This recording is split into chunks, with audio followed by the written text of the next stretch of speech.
The sky was collapsing in a violent storm as a man ran alone, soaked to the bone. The cry of a passerby calling out for his grandfather made him freeze in the middle of the street. The impact was immediate. That call awakened an agony he had been trying to bury. Everything came back like a punch. At 14, his life had been shattered on twisted asphalt. A car accident took his parents and left him with nothing. The rest of the family showed their true colors. No one wanted the burden of raising an orphan. In the middle of that abandonment, while he struggled to understand his own future, a firm hand touched his head. It was his grandfather. With a warm, gentle smile, the old man promised he would be there. In that room, his grandfather's embrace was the only shield against despair. Time passed, but the struggle continued. Now the setting was a cold hospital. His grandfather lay in a bed, unconscious after suffering a stroke. The protagonist stared at the glass door with his nerves on edge, fearing the worst. That was when the rest of the family showed up to deliver the final blow. Without a single ounce of empathy, his uncle and aunt were blunt. His time with them was over. They would no longer support him. The young man simply listened, kept his composure, and accepted his fate. He knew he did not belong in that place, but the outside world showed no mercy. The moment he stepped onto the sidewalk, danger found him. A stranger rushed forward and grabbed him by the clothes, cornering him. The tone was aggressive, leaving no room for negotiation. The thug demanded immediate payment of an old debt, something his parents had left behind. The truce was over. The tension in the street grew heavy. Chen tried to argue, his voice shaking, insisting that the 100,000 had already been paid, but the attacker had no interest in logic. He snarled about accumulated interest, and before the young man could react, a brutal punch sent him flying. The warning was short and cold. The debt was now 350,000, and he had only 3 days to get the money. Desperate, he ran through the storm until he reached a house. A girl opened the door and quickly let him inside. In the bedroom, the atmosphere was hostile. His uncle and aunt stood beside the bed with unfriendly expressions, complaining about his return. A young man who was there simply watched him with contempt, focused on what he could gain from the situation. The shock came when he looked at the bed. His grandfather was covered with a white sheet. Without a trace of remorse, the man stood up and delivered the final blow, saying the old man had died because of him. Chen was left alone, swallowed by a crushing silence beside the body. That was when the impossible happened. He felt a gentle touch, a hand that no longer seemed to belong to this world. His grandfather's soul appeared right there, sitting beside his grandson. With a loving gesture on the young man's head, the old man called his name and brought a sudden sense of peace, making it clear that he knew the whole truth and that Chen was not alone. The old man's spirit spoke directly. He told him to ignore the poison of his relatives, because nothing in this world happens without leaving a trace. He advised his grandson to keep decency in his heart, assuring him that only then would he find true wealth. In a gesture of absolute gratitude,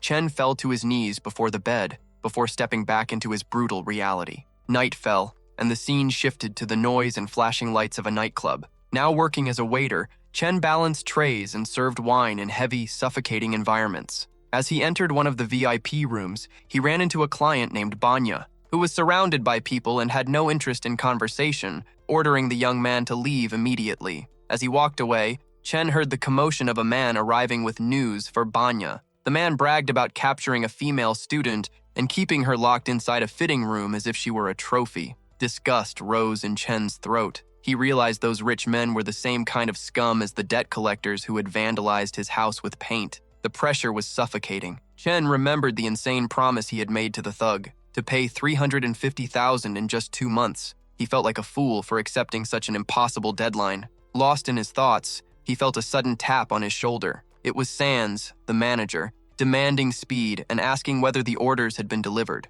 Chen confirmed everything, but the frustration and the weight of the world made it hard for him to breathe. Reality hit his wallet hard. Only 200 wen in tips, a joke for someone who owed a fortune. Manager Sang, with the smile of someone who knew all the dirty shortcuts, mocked the situation, saying great fortunes start with crumbs. He suggested that Chen should use his charm with customers to make more money, but the young man felt his stomach turn. Even with the insistence that it was for his own good, Chen's disgust toward the advice was obvious. He grabbed the tray and went back to work, trying to ignore the filth of the place. The tension exploded when a loud crash echoed through the hallway. A door was kicked open violently, revealing the arrogance of the VIP clients. They were the same despicable types as before. Banya was impatient, but his partner insisted that the captured girl was exactly what he had been looking for. From a distance, Chen watched the scene with hatred, labeling those men as the bastards they truly were. In the middle of the chaos, the unexpected happened.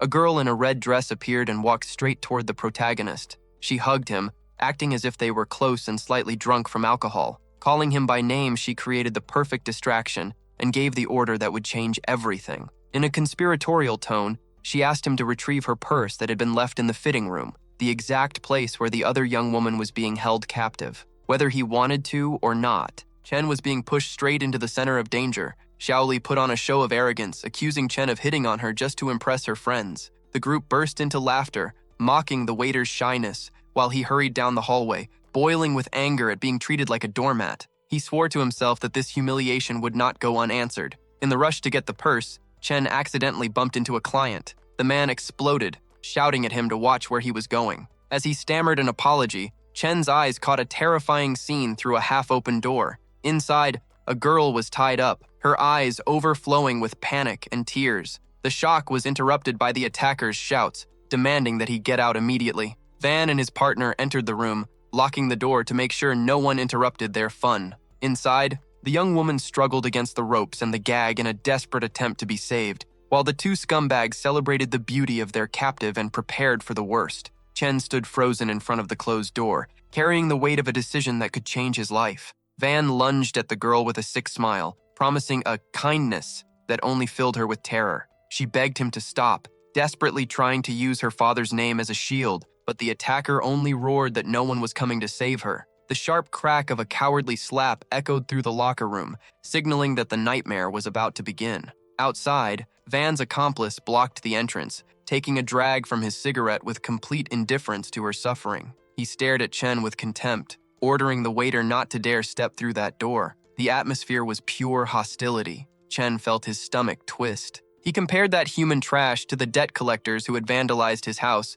but realized what was happening inside was an even more vile crime. In the middle of the storm of fear and hesitation, his grandfather's voice echoed in his mind. Keep kindness in your heart. That was the wake-up call he needed. He understood that if he did nothing, that young woman's future would be destroyed forever. With a transformed, determined gaze, the waiter moved toward the locker room. The man with the cigarette stepped into his path, blowing smoke with disdain and asking in a threatening tone where the kid thought he was going. The front line had been drawn. Chen was firm. He would not let that man ruin the girl's destiny. In a sudden move, he grabbed the attacker's wrist with brutal strength. With a twist of his body, he hurled the opponent aside, clearing the path. Without hesitation, Chen smashed the locker room door open with a devastating punch, revealing a bathtub inside. He spotted a fire extinguisher and grabbed it. The echo of his grandfather's advice rang through his mind for a moment, bringing clarity. Without mercy, he discharged the extinguisher straight toward the attacker's head, striking him from behind.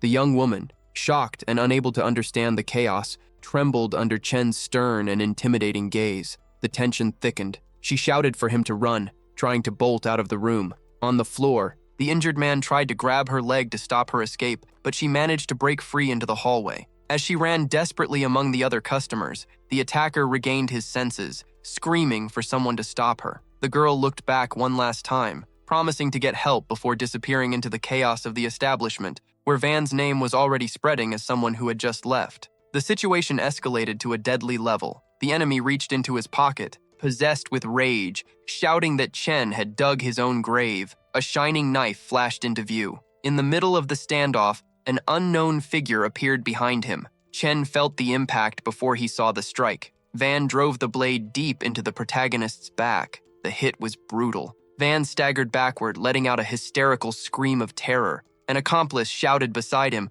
horrified at the realization that the waiter had been sentenced right there on the spot. The wound was fatal. Chen's world collapsed as he fell onto the cold floor. Silence came quickly, and he barely had time to process how everything had ended so suddenly and permanently. Chen's body lay stretched out, surrounded by a pool of blood spreading across the ground. Van, trembling and consumed by panic, crouched down to stare at the victim. Beside him, the accomplice screamed desperately, trying to distance himself from any blame for the crime. Van ignored him. His fury turned toward the hallway, shouting orders for his subordinate not to let the girl escape under any circumstances. As Chen's consciousness faded, his grandfather's words echoed one last time. Destiny reserves treasures for those who are good. Convinced that the end had come and that a reunion with his father was near, the unexpected happened. Chen jolted awake in shock. The environment around him was no longer the bloody restaurant. He forced his body to rise, feeling as if he had crossed the boundary of reality itself. Before his eyes, the scene was impossible. Dozens of floating windows displayed system errors, as if the universe itself were glitching. The brightness was unbearable. Swirls of white light blinded everything, forcing Chen to cover his face with his hands. At the center of that radiance, a female silhouette began to take shape. What had once been only a figure in white robes gained definition and life. The stranger's clothes shifted into vibrant neon tones, while her hair turned a deep, intense blue. Frozen in place, Chen could only watch the mysterious figure emerging in that new digital world. Confused and unable to understand where he was, Chen analyzed the new environment when he suddenly came face to face with a stranger. The reception was not friendly. The girl looked at him with total disdain. She turned toward an invisible presence and mockingly questioned whether that man was truly the chosen one and who would have signed a contract with someone like him. Chen's patience evaporated. He could not stand the arrogant tone of that stranger. Annoyed, the other being present, who identified himself as Ray, an immortal spirit, asked whether Chen was mute. Inside, the girl was boiling. She forced a posture of superiority to avoid stuttering from nervousness and being hated by him. The tension rose when Chen, outraged, confronted the girl for calling him stupid. The tension climbed even higher. Chen, still processing his own death, questioned whether that girl was some kind of reward from the afterlife. The answer came violently. The system hurled a gigantic sword in his direction. It was a weapon from the immortal world, a divine-level treasure shining before his eyes. Still trembling but burning with anger, Chen stood up and shouted at the system, demanding to be heard. The girl simply watched him with disgust, unable to understand the reason for such a scene. Trying to maintain control of the situation, she explained to her spiritual companion that the newcomer was still in shock. As Chen watched her in disbelief, the young woman began searching through the void, materializing and pulling various objects out of thin air. Gold appeared out of nowhere. The girl casually dumped a fortune in heavy relics at Chen's feet, leaving him hypnotized by the shine. The system confirmed it all belonged to him. In the middle of that mountain of treasure, she extended a special mirror. The message was short. That object was the passport to travel between the immortal world and ordinary reality. But no one would hand him the secret path. He would have to learn the rules on his own. Still in shock and overflowing with excitement, the young man tried to apologize for his excessive enthusiasm. Before he could finish speaking, the environment shifted. Lightning tore through the air and wrapped the girl in a destructive electric aura. In a quick reflex, Qin transformed into a stream of luminous energy and hid beneath Shen's clothing. Alone with that wealth, the protagonist faced a logistical dilemma. How could he carry so much gold? That was when the system saved him. A notification appeared, guaranteeing that he had just unlocked a dimensional inventory. Now he could store and retrieve any item with a single thought. Satisfied with the new ability, Shen watched the gold vanish into empty space while the system celebrated the success of the first storage operation. Far away from there, the atmosphere was cold and merciless. Inside a luxurious chamber, a woman dressed in ancient robes stared at her own reflection in a massive mirror. Servants moved in absolute silence in the background. One of them approached with a tray of food, addressing her by the title of Saint. Without taking her eyes off the glass, the authority dismissed the meal. Her appetite was not for food, and the tension in the room made it clear that something far greater was at stake. The servant insisted, worried. Her mistress had gone an entire year without touching food, something impossible for any normal human being. With a look of disdain, the saint ignored the tray, but her boredom vanished the instant she noticed the mirror. The glass was cracked. In an instinctive leap, she stepped away from the table in shock. The long-awaited moment had finally arrived. While the maid kept rambling about the item being a gift from some immortal, the saint remembered her master's prophecy. The shattering of that mirror would signal the arrival of the one who commands destiny. The sense of despair inside Yunui Palace evaporated, replaced by a spark of hope she had not felt in a very long time. On the other side, the protagonist stared at a sword lying at his feet. He had never been in a fight in his life and could not understand why the system had not automatically pulled the weapon into his inventory. His concern was purely practical. He was already imagining a police officer stopping him at a subway gate for carrying something like that. As he reached out to deal with the problem, the system triggered an alert. He had just inherited the immortal sword technique. Before he could even celebrate how easy the upgrade was, a metallic sound shattered the silence. He spun around in alarm, but he was not fast enough. The magic sword came to life on its own and lunged at him in a direct attack. The weapon in his hands began to vibrate and emit a strange hum, pulling Chen's body with a bizarre force. Before he could understand what was happening, the sky was swallowed by a gigantic fire phoenix. The creature dove straight down, unleashing blasts of flames toward the ground. Frozen in place, the protagonist barely had time to raise the sword in a desperate defensive motion as the bird opened its beak to incinerate him.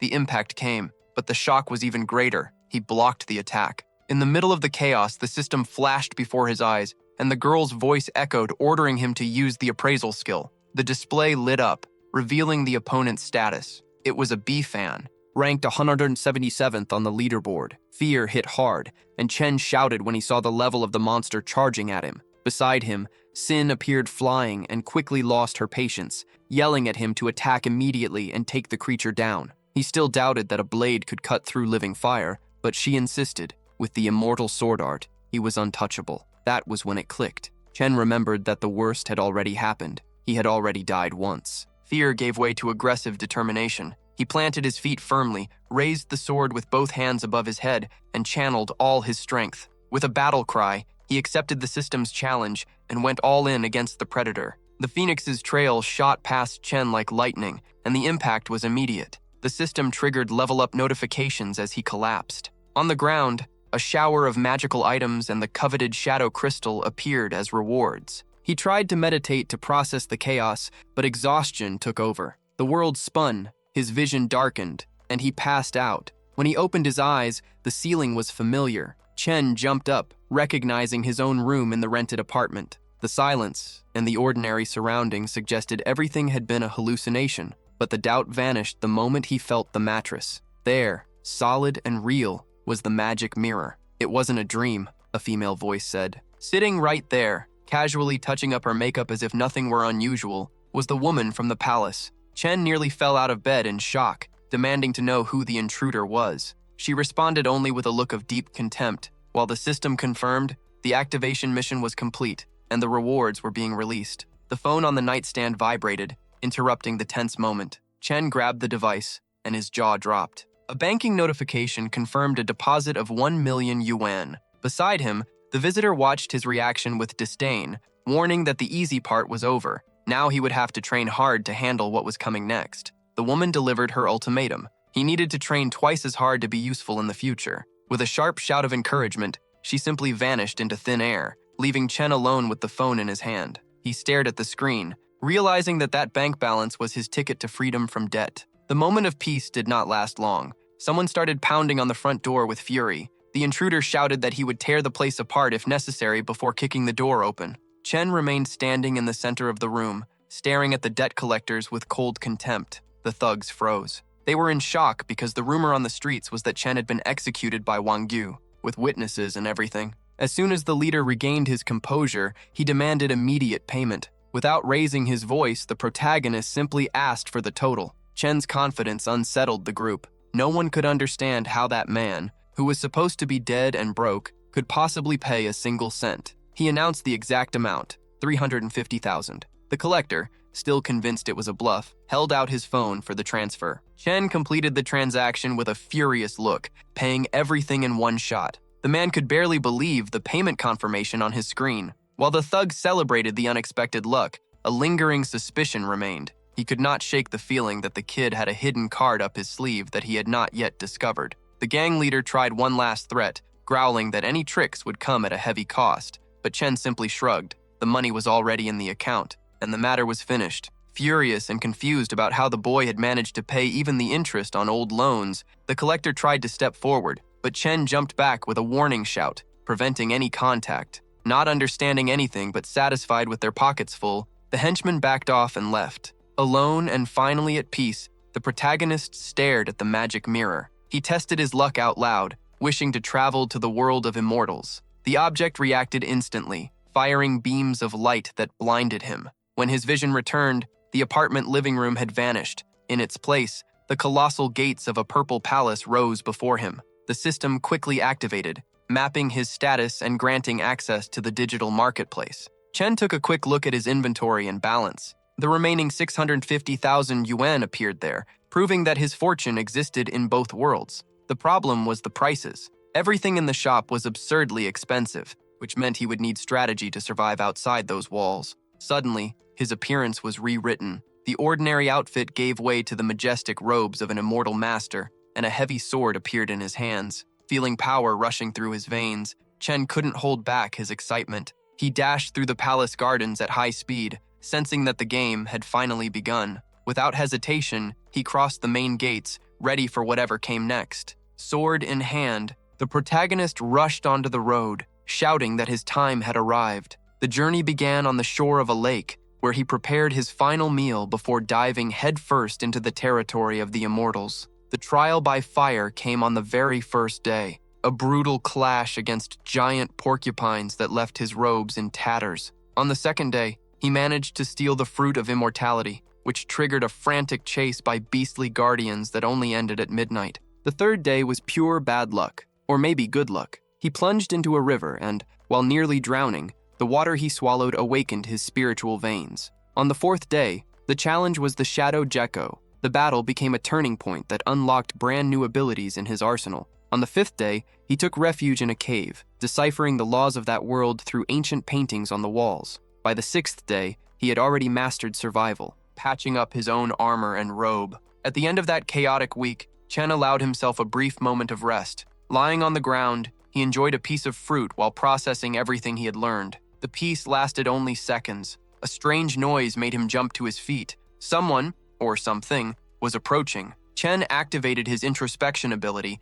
sharpening his senses to scan the darkness. What he saw froze his blood. Winged shadow wolves, level 200 monsters with scarlet eyes glowing like embers. One of them, with an almost human shape and a hungry gaze, stared directly at him. Panic hit instantly. Looking at that massive pack, he realized that fighting would be suicide. In a gesture of pure desperation, he clasped his hands together, hoping to become invisible. Like a miracle, the horde of predators rushed past him like a black storm, ignoring his presence as they sped forward. The wolves ignored Chen, passing by him like a blur. Relieved, he realized the beasts had a far more interesting target. In the center of a clearing, a young warrior wielding a heavy sword was cornered. In the background, two servants trembled in fear. One of them begged her mistress to run and save herself, since she had the skill to escape alone, but the saint didn't even consider the idea. Even surrounded by red eyes and growls, the leader refused to retreat. She studied the pack with restrained fury,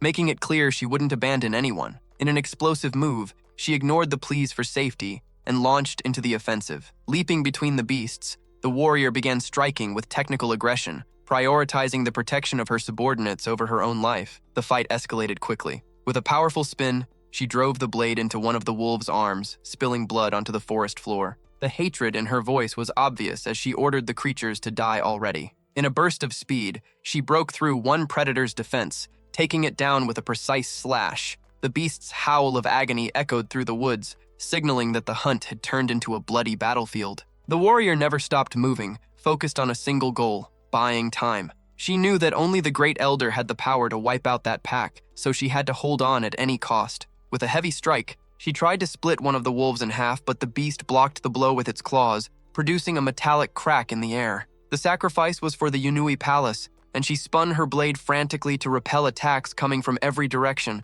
keeping the servants protected behind her. The battle became personal when one of the monsters launched a precise swipe toward the young woman's face. She dodged by a hair, and in a swift counterattack, severed the creature's paw. The wolf began dissolving into shadows, but there was no time to celebrate. The scream of one of the maids cut through the noise of the fight, warning that the danger was now coming from below. Before she could react, the ground gave way. A colossal demonic hand burst from the earth and wrapped around the saint's body, lifting her into the air as if she were a toy. The claws of the winged demon squeezed her with crushing force, paralyzing her movements and draining her strength. Helpless and gasping for air, she watched the servants fall into despair as another wolf approached, raising its paw to deliver the finishing blow. The servant collapsed to the ground, paralyzed, as the beast's claws passed just inches from her head. The monster roared, dominating the clearing with the two girls helpless at its feet. It tightened its grip on the warrior with brutal strength, crushing any attempt to resist.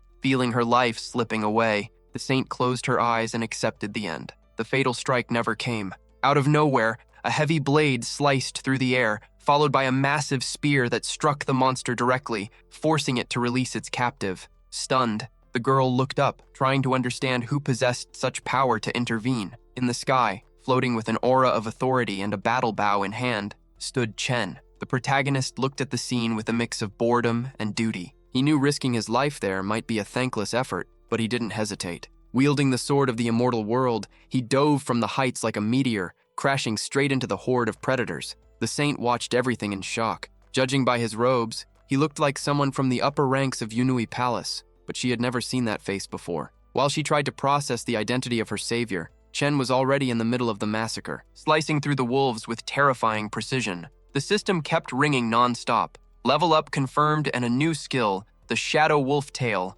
unlocked. To anyone watching from afar, Chen's lethal efficiency turned the battlefield into a spectacle of absolute power. The scene felt strangely familiar, but there was no time for nostalgia. A colossal predator burst from the ground, leaping onto Chen's back for a fatal strike. The protagonist saw the reflection of fear in the girl's eyes and realized the trap had finally closed. Before the claws could tear him in half, the saint threw herself in front of him. She used her own body as a shield, taking the full impact of the beast's strike. The blow sent her flying backward, but Chen was faster. He caught her in midair and, in a swift retreat, carried her to the safety of a nearby tree trunk. With a commanding shout, he ordered her to stay there. The wolf's audacity in attacking from behind ignited the young man's fury. He twisted his body in disgust at such cowardly tactics and leaped from the tree, facing an entire pack rushing toward him. The monster's speed was absurd, but Chen already had the answer. With a mental command, he summoned his trump card, the 7-star Lunar Spear.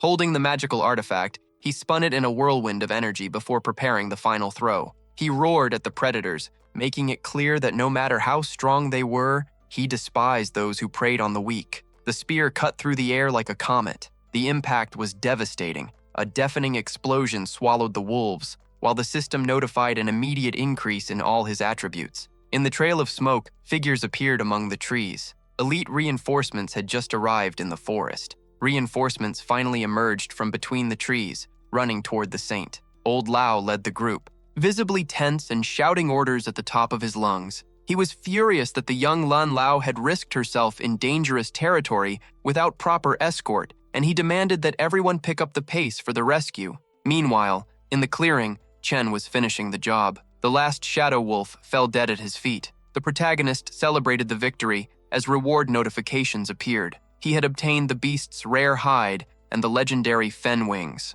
Among the items, a mysterious winged pearl shone brightly, marked by the system as non-transferable. With no time to figure out its purpose, he stored it away to deal with later. The silence of the clearing was broken by the sound of rapid movement approaching. Near a tree trunk, the saint remained unconscious. Chen activated his introspection vision and confirmed the advance of Old Lao and his elite warriors. Realizing the army was coming to rescue the girls, he chose not to offer any explanations. In a swift motion, the protagonist slipped into the shadows and vanished into the forest before the group could detect him. With no intention of leaving traces or explaining his presence, Chen acted quickly. With a sharp movement, he activated his combat camouflage and disappeared into thin air, becoming a ghost to anyone who arrived. Seconds later, Old Lao and his troops stormed the area at high speed. The veteran rushed toward the tree where the saint lay motionless. Overcome with panic, he caught her in his arms, desperately trying to bring her back to consciousness. When she finally opened her eyes, fear gave way to duty.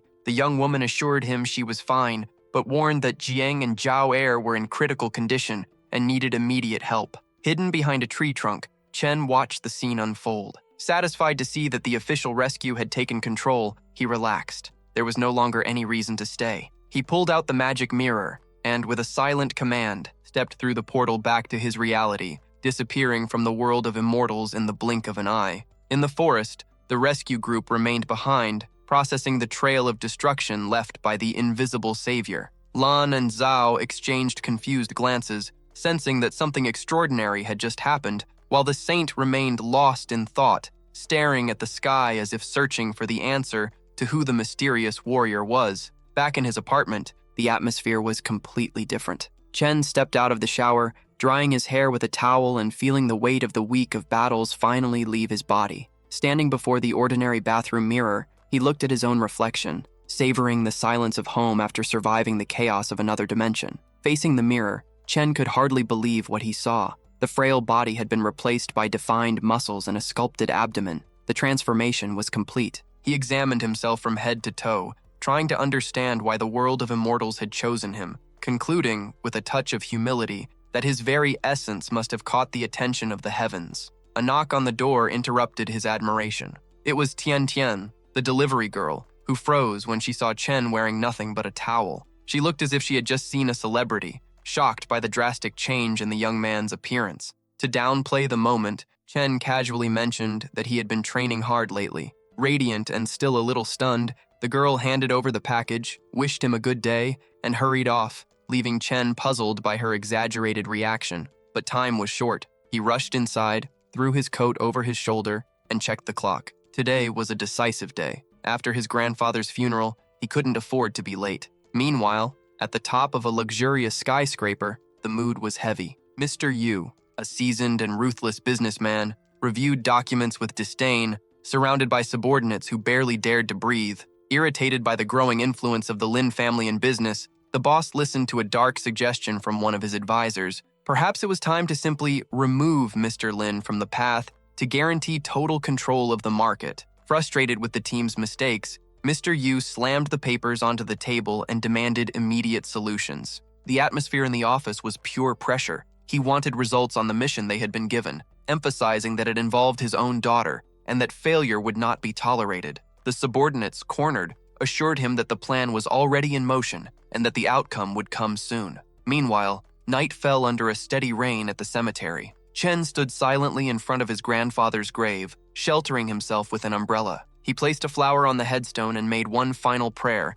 wishing the old man to rest in peace. For the young man, that moment marked the beginning of his new life, as if the transformation he had undergone were a blessing left behind by the deceased. A few meters away, the mood among the relatives was filled with bitterness. Tired of waiting in the rain, the cousins complained about back pain and wasted time, only to be scolded by their mother, who reminded them that Chen had paid for the entire funeral. The uncle, envy written all over his face, whispered that the money had to be dirty, while the aunt noticed, impressed, how her nephew seemed like a completely different person in just a few days. Even as the uncle tried to maintain a supportive posture, telling Chen not to blame himself for the loss, the aunt couldn't hold back. With a sharp and inquisitive tone, she demanded to know where so much money had come from to organize an event of that scale. Before the argument could escalate, her husband tried to cut off the conversation, but the family tension under the rain made it clear that Chen's new status was already bothering the opportunists waiting for a chance. The aunt kept complaining,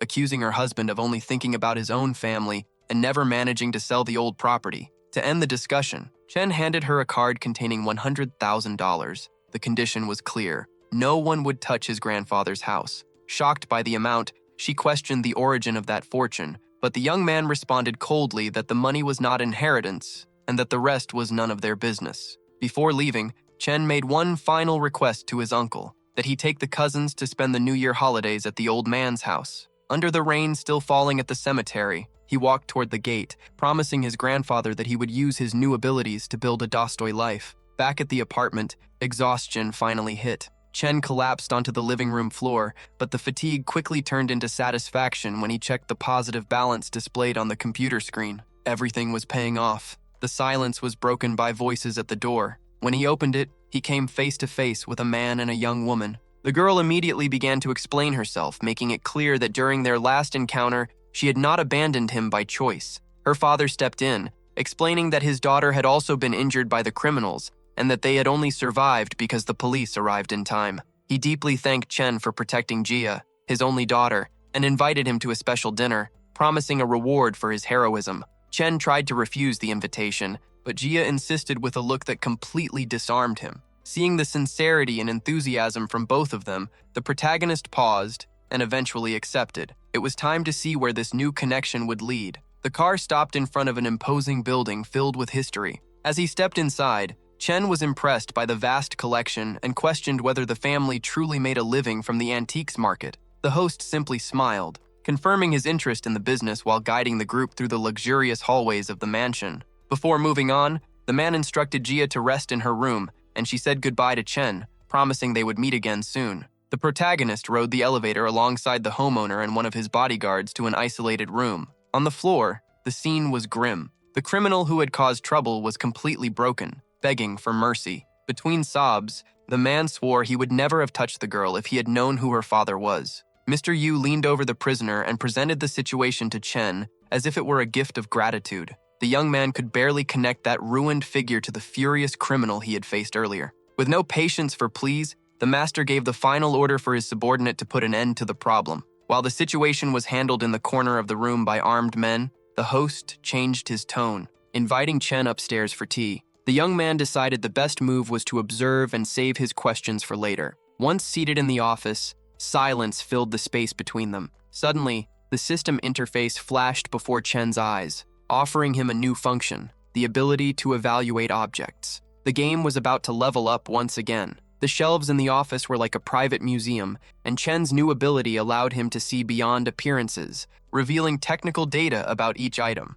The host, noticing the young man's interest, generously offered any piece from the collection as a gift. Chen sincerely praised the collection, but the system soon detected an anomaly among the relics, a vase glowing with the label, Modern Art. Curious, the protagonist pointed at the piece, and Mr. Yu immediately ordered a subordinate to bring it over for inspection. With the object in hand, the confirmation appeared on the system screen. It was a modern replica. Chen hesitated, considering sparing the businessman's pride, but Mr. Yu's sharp gaze left no room for secrets. The homeowner revealed, with a hint of satisfaction, that he had spent tens of millions on that antique. Chen's shock was almost physical. While the wealthy man boasted about the astronomical price, the system displayed the harsh truth. The vase was worth no more than 578 yuan. After a moment of tense silence, honesty won out, and Chen bluntly stated that the piece was fake. He tried to take back his words immediately, fearing the reaction, but Mr. Yu simply handed the object back to the guard with a cunning smile, praising the young man's sharp eye. Instead of taking offense, the businessman placed a new item on the table, an exclusive invitation to a major auction. The challenge was simple. Chen should accompany him to hunt for real treasures. Back in his chair, the protagonist stared at the invitation, realizing that his new gift had just opened the doors to the underground world of the elite. A strange glow appeared before Chen, revealing the image of an unknown girl who seemed to emerge from the invitation itself. He realized immediately that envelope was not ordinary, and accepting Mr. Yu's offer would bring rewards far beyond money. When the businessman reinforced the invitation to the auction, the protagonist stored the document and confirmed his attendance without hesitation. The conversation was interrupted by Jia's arrival, announcing that an uncle was already waiting at the reception. Her father asked her to keep the young man company, while he handled business with the new visitor. Sitting beside Chen, the girl tried to start a conversation about what he and her father had been discussing. Upon learning the topic was antiques, she vented with a bored tone, commenting on how her father loved diving into tedious conversations even when no one else was interested. Chen, however, noticed something more urgent, the injury on Jia's hand. She explained, resigned, that recovery would take at least a month and that there was nothing to do but wait. That was when the protagonist reached into his pocket and held out a small glowing sphere. He quickly improvised, saying it was medicine left by his grandfather, saved only for emergencies. Jia stared at the radiant pill in disbelief. She felt that the item was far too valuable to waste, and questioned whether he truly wanted to give something so rare to her. With complete confidence, Chen simply reaffirmed that he knew exactly what he was doing, making it clear that her well-being was worth the sacrifice of the family item. Chen assured her it wasn't a problem, since he had the recipe and could make more if needed. Jia accepted the medicine, and the moment the pill went down, an intense warmth spread through her body, bringing an electric and unfamiliar sensation. Slightly embarrassed, she looked away, trying to process the strange energy flowing through her. Taking advantage of the moment, the young man mentioned that he would accompany her father to the auction and, with a teasing tone, asked whether she would be going as well. The girl was so startled that she jumped, and in that movement, the heavy bandage simply slipped off her arm. Chen, holding the invitation, pointed with a smile toward the now free limb. The healing had been instantaneous. Jia tested her movements in disbelief and, in a burst of pure joy, crushed Chen in a tight hug, promising that he would be richly rewarded for that. Feeling slightly awkward with the closeness, the protagonist gently stepped back, commenting that she was going a bit too far. Blushing with embarrassment, the girl covered her face and rushed out, claiming she was going to check whether the snacks were ready. On her way out, she nearly ran into her father, who was entering the room completely confused. Mr. Yu froze when he saw his daughter running without bandages or cast, which were now nothing more than trash scattered across the floor. He looked at the remains of the dressing and, with the smile of someone who understood the message, called for Chen to leave. When the young man asked about Jia, the businessman brushed it off, saying she would soon return to her studies and that he shouldn't worry. Near the exit, the host handed over the combat outfit, a robe and a mask. Anonymity was the golden rule of the auction, and Chen agreed immediately. What intrigued Mr. Yu the most was the young man's silence. He noticed that Chen hadn't asked a single question about the miraculous healing, even with the evidence lying right there on the carpet. Chen realized that Mr. Yu was not an open book. The man was full of mysteries. The auction hall was already packed, with the stage set for the show to begin. Amid the movement, the businessman casually mentioned to an acquaintance that he had brought a trusted assistant, referring to Chen. The protagonist smiled behind the mask, knowing that his sharp eye for evaluation would be the perfect secret weapon in that environment. As he walked, a young woman in a white lab coat and her team noticed the masked man's presence and waved, curious. Chen took the opportunity to test his system on people. When he focused on a woman named Boyuing, he nearly froze in shock. She had levels and detailed stats, just like beings from the immortal world. He began scanning the crowd, realizing with satisfaction that no disguise or wealthy appearance could hide the true intentions and abilities of those present. Mr. Yu, overflowing with confidence, reinforced that money was not an issue and that Chen could choose any item he liked. The young man brushed it off, saying he wasn't there to spend, but the boss insisted with a friendly pat on the shoulder, reminding him that his bank account could handle the cost. Chen simply smiled, focused on finding something that was truly worth the investment. The ceremony began with a hostess stepping onto the stage under the watchful eyes of the audience. She announced that the focus of the night would be relics from the Shank dynasty and quickly revealed the first star of the auction, a vase from the Jin dynasty, adorned with a finely detailed phoenix. The opening bid? A modest 30 million. The big player's game had officially begun. The luxury showcase kept rolling out extremely expensive pieces, a bowl decorated with grapes for 10 million and a jade dragon worth 5 million. Chen watched everything from his seat with obvious boredom, noticing that Mr. Yu also didn't seem impressed by that soulless display of wealth. The atmosphere shifted when an employee brought out a dented and dull-looking item, protected under glass, a small bronze bell. The protagonist nearly jumped out of his chair. The object triggered a sense of familiarity that was impossible to ignore. When the auctioneer announced the starting bid of only 50,000 yuan, the audience reacted with mockery, complaining that the item was broken junk and not worth the effort. Ignoring the rich crowd's jokes, Chen felt his heart start racing as he recognized a fragment of his memories in that object. Mr. Yu, confused by the young man's sudden reaction, questioned whether he was truly interested in something so simple. Chen tried to use his appraisal ability, but the system froze. The status window remained blank, unable to determine the artifact's origin. At that exact moment, a supernatural vision struck him. A demonic figure appeared in his mind, whispering about stolen time and space from the immortal palace of Yao. When he opened his eyes, the need was physical. He had to obtain that bell. Chen turned toward the businessman with cold determination, making it clear that this was the only item that mattered. While other buyers began placing low bids just for fun, the protagonist prepared his move, irritated by the arrogance of those who had no idea what kind of power they were underestimating. Chen soon realized he wasn't alone in the competition. 2 other bidders in the hall were also eyeing the bell with suspicious interest. It became obvious that they knew the object was worth far more than its appearance suggested. One rival shot a look of disdain toward the young man, commenting to his partner that the kid had also realized the relic's value, while the woman urged him to close the deal quickly and stop wasting time.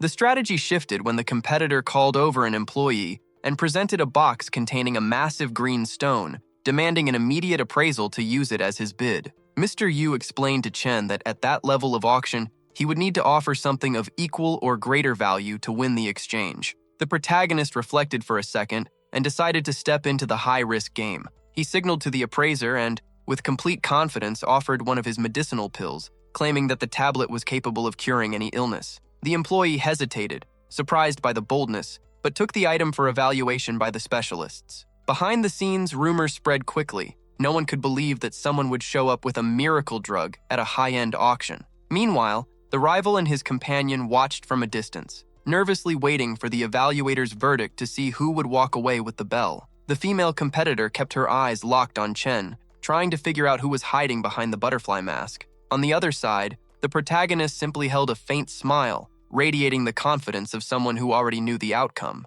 On stage, the experts whispered among themselves in shock. The young man was far too young to be a real alchemist, but the pill's effectiveness was undeniable. They quickly concluded that securing an alliance with someone capable of producing medicine of that level would be the greatest advantage their family could obtain. The tension in the hall was palpable. While some members of the audience bet on Chen's failure, the appraiser returned with the final verdict. The hostess wasted no time and struck the gavel, announcing to the entire audience that the item offered by Mr. Butterfly had an immeasurable value, far surpassing the rival's precious stone. Defeated, the competitor, nicknamed Mr. Wolf, tried to maintain his composure, pretending he didn't care about the bell and conceding the lot with an ironic nod. Chen acknowledged the gesture with a sharp look, knowing he had just won his first major battle of influence. The victory was sealed with enthusiastic congratulations from the auction staff. Hours later, the scene changed dramatically. Back in his apartment, under the orange glow of the sunset pouring into the room,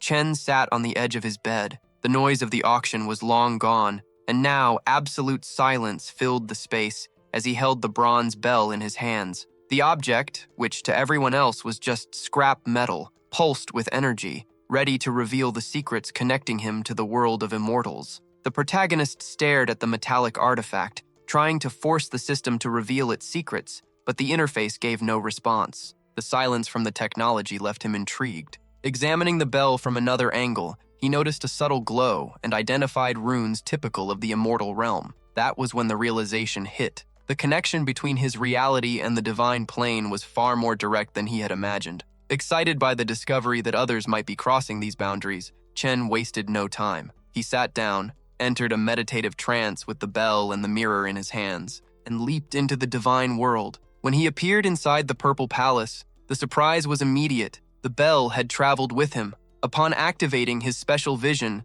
the technical information remained blocked, but the inscriptions now made sense, describing cosmic cycles of stars and celestial bodies. As he deciphered the text, the environment suddenly shifted. The sky exploded into vibrant colors, and from the intense glow of the artifact, a female figure emerged. The magical creature floated gracefully, and without warning, flew straight toward Chen, hugging him with contagious joy. He froze in place, trying to understand why a complete stranger with purple hair was showing him such affection. However, the mood changed quickly. The girl stepped back, sat down in front of him, and stared at him with clear disdain. In a stern tone, she questioned whether he was truly the one responsible for summoning her. While Chen struggled to process the girl's radiant beauty, the golden bell began spinning wildly in the air, wrapped in light. She approached, visibly irritated by the situation, and made it clear that she had no idea who he was. Slightly stunned by her presence, Chen blurted out that she looked like a genie from an ancient legend. He tried to explain himself, claiming that the summoning had happened because of visions connected to a chaotic deity and certain barriers he needed to overcome. The girl let out a mocking smile, revealing that the entire story was fabricated. She explained that she used mysterious terms only to spark curiosity and force someone to summon her. Annoyed, Chen demanded to know how she had ended up in the real world, but her answer came in the form of sarcasm. She didn't even believe that place was reality. With a provocative tone, the boy claimed that he had inherited that world from his grandfather. The girl paused, suspicious, questioning whether he was truly the owner of the Purple Palace or if the story about being the heir was nothing but empty talk. Before the argument could continue, Chen felt a heavy surge of energy and warned that something inside the palace needed to be checked. There was no time to react. A gigantic demon suddenly appeared out of nowhere, beginning a massacre. Chaos erupted. On the ground, warriors struggled to hold back the infernal horde.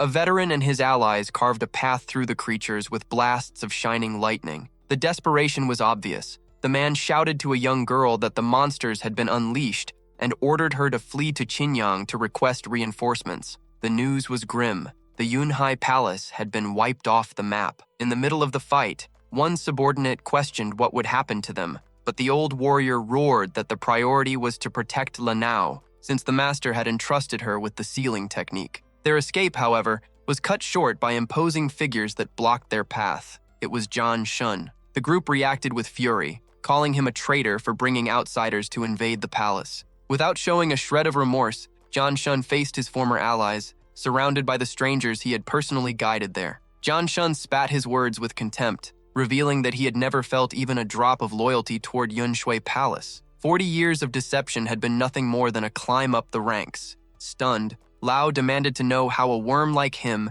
had discovered the path to the secret chamber, a place that was supposedly inaccessible. The traitor simply smiled, mocking the arrogance of his former comrades who believed they were the only guardians of that secret. The tension grew heavier. Greed overflowed from Jian Shun's eyes as he stared at the group. Suddenly, a blazing mark lit up on the young girl Linao's forehead, and her eyes turned completely red. Sensing the danger, the veteran Lao focused his energy, becoming surrounded by a bluish electric aura. His allies followed suit, unleashing bursts of lightning to clear a path forward. A giant with flaming eyes charged at them like a tank, but the ground rose violently, interrupting the impact. The clash escalated when one of the warriors attempted to crush the enemy barrier with a strike powerful enough to scatter clouds. Whirlwinds of blue energy surrounded the old man and the girl, while the enemy, in a mocking tone, offered them an alliance. The answer came in the form of a massive fire dragon launched straight at the traitor. The villain remained unfazed.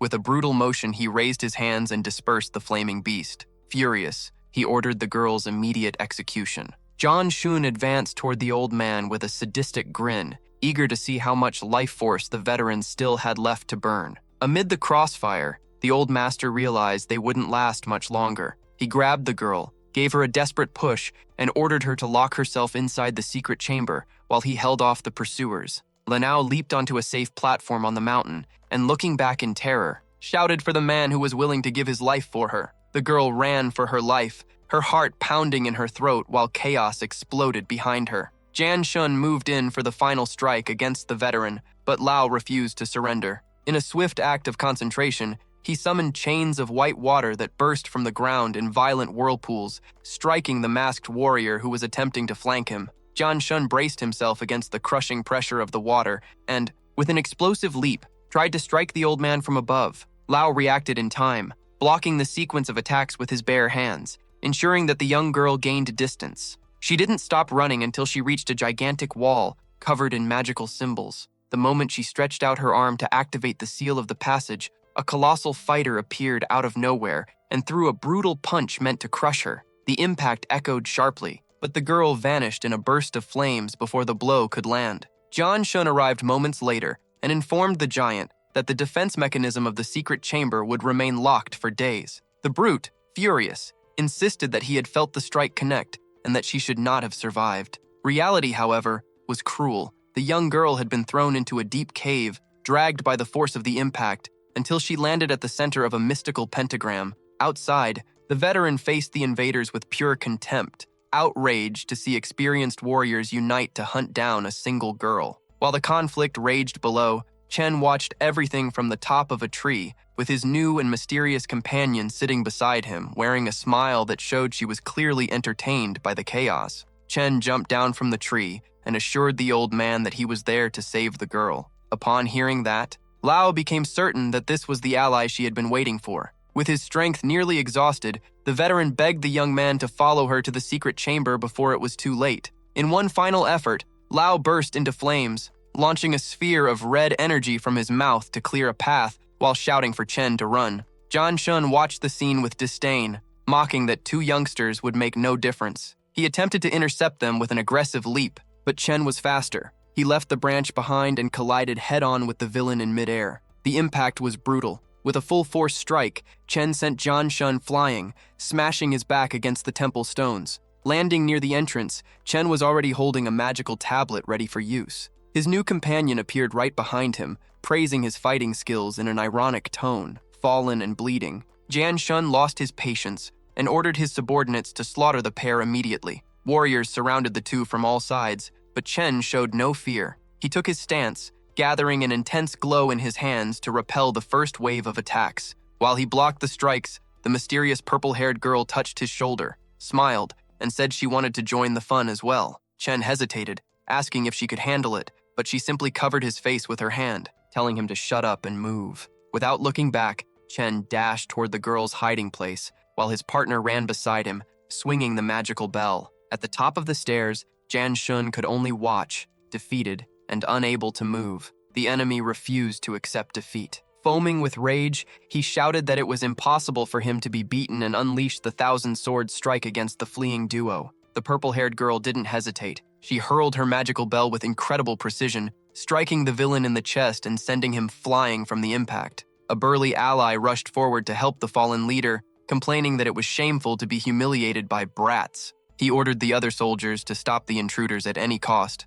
and with a rough gesture, summoned demonic shadows that rose from the ground. The giant charged at Chen and the girl, certain that this would be their end. But she simply waved her hand, causing a blinding solar glow to appear out of nowhere. Before the giant could react, Chen struck him from the side with lightning speed. The impact opened a nasty wound in the brute's ribs, forcing him to retreat in terror. Seeing his partner in critical condition, John Shun trembled and shouted his name. With a mocking tone, the girl made the bell resonate above her and warned that if they were smart, they would collect their friend's body and disappear while they still had the chance. As the enemies retreated carrying the wounded man, the attention shifted back to the ground, where the old Lao was cornered. The girl wasted no time. She sent down a beam of golden light from the sky like a shield, followed by blasts of fire that swept away the remaining soldiers. The explosion of energy cleared the battlefield, securing the veteran's safety. After the massacre, the young woman landed gently in front of Lao. The old man stared at her in shock, but she didn't give him time for gratitude. In a firm, commanding tone, she demanded to know which demon and which pillar his clan was trying to escape from. Lao froze, realizing that this girl knew far more about the divine war than she let on. Lao paused to catch his breath and revealed that the chaos was caused by the demon of the sixth pillar. Even though he was impressed by how easily the young woman had wiped out the enemies, the veteran explained that the opponent was Samadhi, a monster that spat fire but had not yet reached its dragon form. The bell rang once more, and the girl announced that she would check on the condition of the injured young woman. As a sign of deep respect, Lao bowed, placing all his hopes in her and in Chen. Meanwhile, John Shun appeared from the flank in a fury, shouting that the girl should already be dead. Completely unhinged, he drew a demonic blade and swore he would send Chen straight to hell. The villain hurled the blood-stained weapon, but before it could reach its target, Chen and his companion vanished into thin air. They instantly reappeared in front of the magical wall, where the pentagram glowed intensely. Chen was about to try opening the passage, but the immortal stepped forward first, activating her magic. Under a blinding light and waves of energy, the rock began to crack and split apart, revealing the entrance to the cave. Inside, the scene was devastating. The girl's body lay stretched out on the ground, showing no signs of life. Chen picked her up in his arms, desperate to use a medicinal pill left by his grandfather. The immortal, however, wrapped her arms around him from behind and delivered the bitter truth. The girl's heart was no longer beating, and ordinary medicine would not work. Changing tactics, the companion pointed to a specific spot and ordered him to place the body there. She decided to use her own spiritual powers to attempt a resurrection, but made it clear that such an act would require proper payment for the sacrifice of her energy. Without hesitation, Chen agreed to the terms. The immortal let out a sarcastic laugh, noticing that Chen had accepted the deal without even blinking. Suspicious, he looked at his girlfriend's lifeless body and asked if he had fallen into some kind of trap,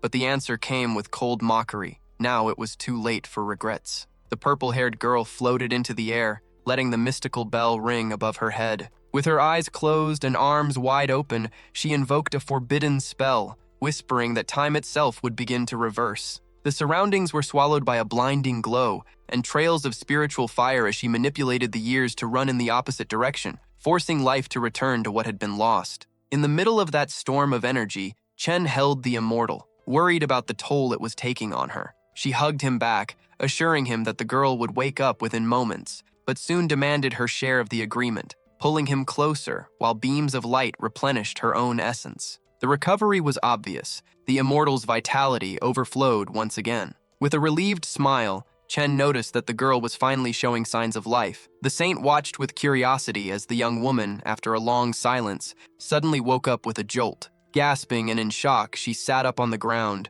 trying to understand how she was still breathing. Still trembling, the young woman stared at her own hands, processing the miracle, unable to form a single word. Chen approached and handed her a golden pill, insisting that she take it to recover her strength. Dazed, the girl accepted the medicine, still unable to believe that she had escaped the grip of death. Still shaken, the girl looked at Chen and asked if he had really brought her back. Before he could answer, The immortal hugged her from behind in a playful tone, making it clear that the miracle was her doing. Regaining her senses, the young woman looked at the two strangers and asked who her saviors were. At that moment, the immortal displayed the golden bell and solemnly declared that, from that instant on, Chen was her new master. The boy, slightly embarrassed, asked if she was serious, and with a quick gesture, she summoned a magical servant, promising that she would fulfill any of his wishes. In a spin wrapped in light, the immortal changed her clothes into a flawless white outfit and teased Chen. Asking if he truly wanted that,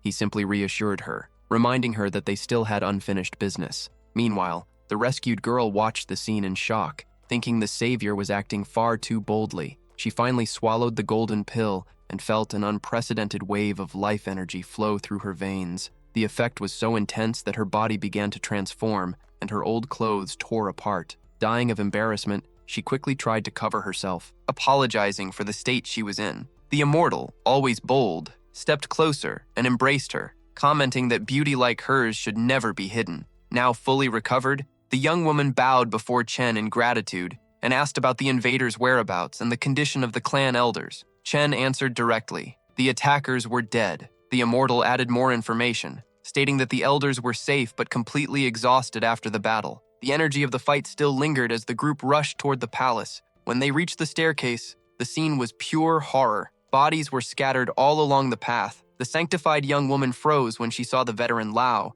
He was in terrible shape, covered in bruises and clearly at his physical limit. Even in that state, the old man smiled, relieved to see her alive. The contrast between his joy and his ruined body left the girl in shock. With no time for long farewells, Lao's body began to break apart and fade into the air. In his final seconds, he shouted for her to flee to Qinyang and finish what had begun at Yunui Palace. She bowed in respect, promising with a trembling voice that she would fulfill her mission. Curious and impatient, Chen demanded to know what the hell had happened there. The girl explained that Yunui Palace had fallen after an internal betrayal allowed the hidden sand village to invade. The worst part, the seal of the mountain gate had been broken, releasing a demon. Chen asked for details about the creature, but realized the girl knew very little. He reflected that, in his original world, demons did not exist. She then described the structure of the Great Desert, where 7 demonic pillars supported evil, ranging from the undead at the top to Diang at the base. Upon hearing that the enemy came from the 6th pillar, Chen assumed it must be one of the most powerful beings in the hierarchy. However, the girl corrected his assumption, explaining that the numbering did not represent strength level, but rather the chronological order in which they had been imprisoned. Curious about the logistics of the invasion, Shang questioned how the attackers had managed to cross the treacherous waters of the Sosui River, which was supposed to be an impenetrable barrier protecting the palace. Lan suspected the invaders had moved in quietly, hiding in the Yanggu River to avoid detection. With no concrete information about their whereabouts, the young woman decided the group needed to reach the city of Jinyang as soon as possible to warn Lady Liu Cha. The objective was clear: secure reinforcements to hunt down the demons that had escaped. She explained to her new allies that Liu Cha, along with her family, had been responsible for sealing the demon Samadhi in the past. Now that the creature was free, revenge against the lady was a very real threat. Lan also revealed that she carried a secret message from the palace master. That scroll was the only way for Liu Cha to contain the monster once again. With the plan set, the group prepared to return to Qinyang after a long absence. A blue flash surrounded them all, initiating the teleportation. When the light faded, Chen and his companions appeared in the heart of a dense forest. Looking around, the boy found himself staring at a luxurious and imposing palace shining between the trees. Feeling uneasy, Lan commented that the trail of destruction might have reached that place as well, but the immortal quickly dismissed the idea. Pointing at the structure, she noted that the magical defenses, 10 layers of protective circles, were still intact. Chen signaled for them to move forward, but they barely took 2 steps before being surrounded by armed guards. In an aggressive tone, the soldiers demanded identification. Without losing her composure, the young woman mourned the destruction of Yunshui Palace, worried about the fate of the other survivors. Dressed in a vibrant red outfit, the lady observed the movement below. As she noticed their approach, she felt that the face of the young visitor seemed strangely familiar. Surrounded by a crimson aura, Liu Cha leaped down from the wall and landed gracefully in front of them, immediately greeted by the soldiers. The atmosphere turned tense when the envoy from Yunui Palace bowed and delivered the tragic news. The palace had been devastated, and the demon was now on the loose. Direct and composed, Liu Cha asked whether the palace master had sent any code or secret message. The young woman confirmed that she was the master's trusted disciple and heard from the lady that the creature had already attempted to attack the city, but retreated to an unknown location after failing. During the conversation, Liu Cha mentioned that another survivor from Yunui, a girl named Yao Air, was taking refuge there. Relieved, the disciple revealed that Yao was her personal attendant and felt grateful to learn that, despite having a broken arm, she was still alive. However, Liu Cha's gaze soon shifted to Chen and the Immortal. Suspicious, she commented that neither of them seemed to belong to the Yunshui clan. The young woman quickly stepped in, assuring her that they were her saviors and deserved to be treated with honor. The disciple formally introduced Chen and his companion.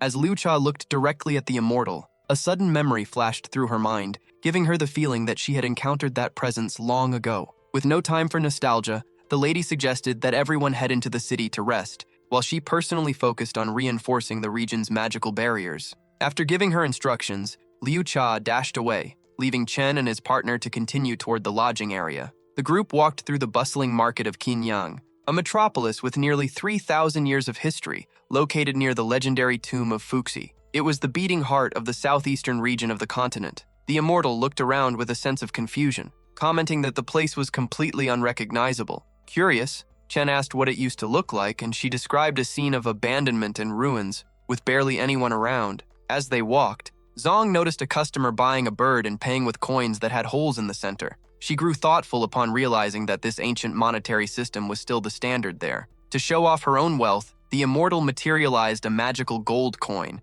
and with a simple motion, made an entire pile of them appear in the palm of her hand. Chen quickly stepped in with an economic warning, explaining that flooding the market with that much money out of nowhere would cause inflation. Confused, she asked what that meant, and he gave her a quick lesson about price imbalance. Even while displaying luxury and gold, the Immortal questioned, with a hint of doubt, whether the rules from Chen's world truly applied to that mystical reality. Ignoring the technical discussion, the girl walked up to a vendor and used the gold to buy candied treats on sticks. Chen grabbed one of the red skewers to taste it, while Sun tried offering another to the group's young saint. Lan politely declined, but the Immortal dove into the tasting, amazed by the sweet flavor spreading across her palate as she continued exploring the market. While enjoying the treat, the Immortal suddenly froze. Out of the corner of her eye, she noticed a strange presence, a man in a green suit holding a fan, watching everything from within the crowd. Before she could react, the figure vanished into the sea of people. Chen noticed the distant look in his companion's eyes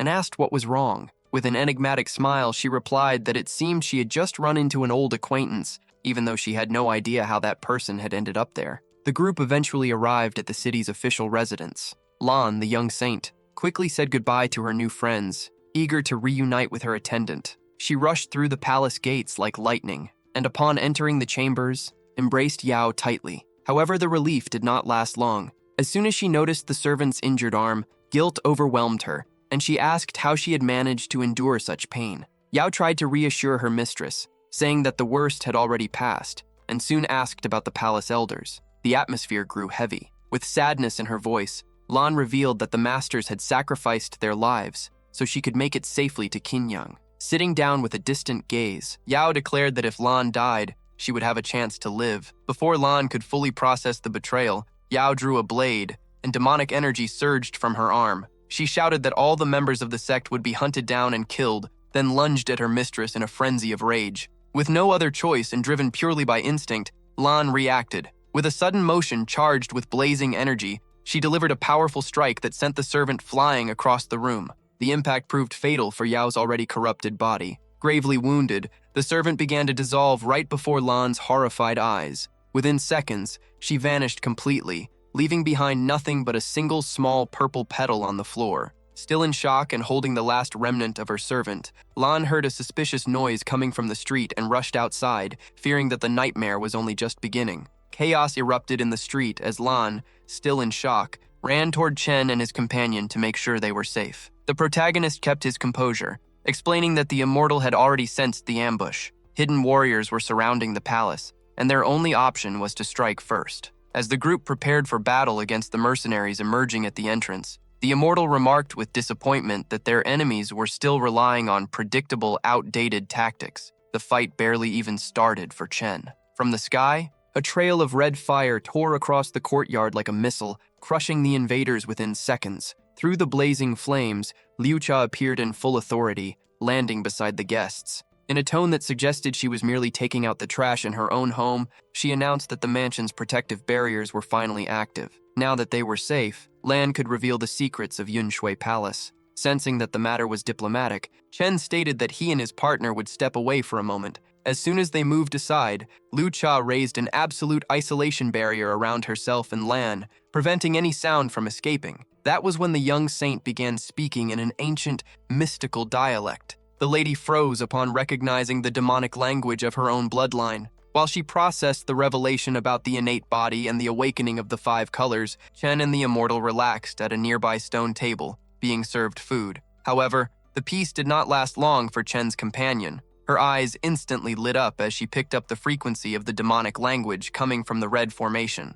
Intrigued by the power that had just awakened, the immortal stood up, focusing all her attention on the secret Liu Cha was trying to conceal. Liu Cha processed the information for a moment and decided she needed to go to the library. Her focus now was to decipher that awakening. She explained that the secret message required a flawless translation and then immediately asked about the whereabouts of the servant. With a heavy voice, Lan revealed the tragic outcome. The maid had turned into a threat and she had been forced to eliminate her. The lady showed no surprise. She coldly commented that many had fallen victim to the Hidden Sand's brainwashing techniques and advised the young woman not to carry the burden of that death. Lan remained silent, absorbing the weight of those words before asking what the true objective of that dark organization really was. Liu Cha smiled and revealed that the members of the Hidden Sand were seeking absolute immortality through forbidden teachings and the possession of ancient inheritances. After delivering the warning, the lady leaped into the sky and vanished, leaving behind the instruction that everyone should rest.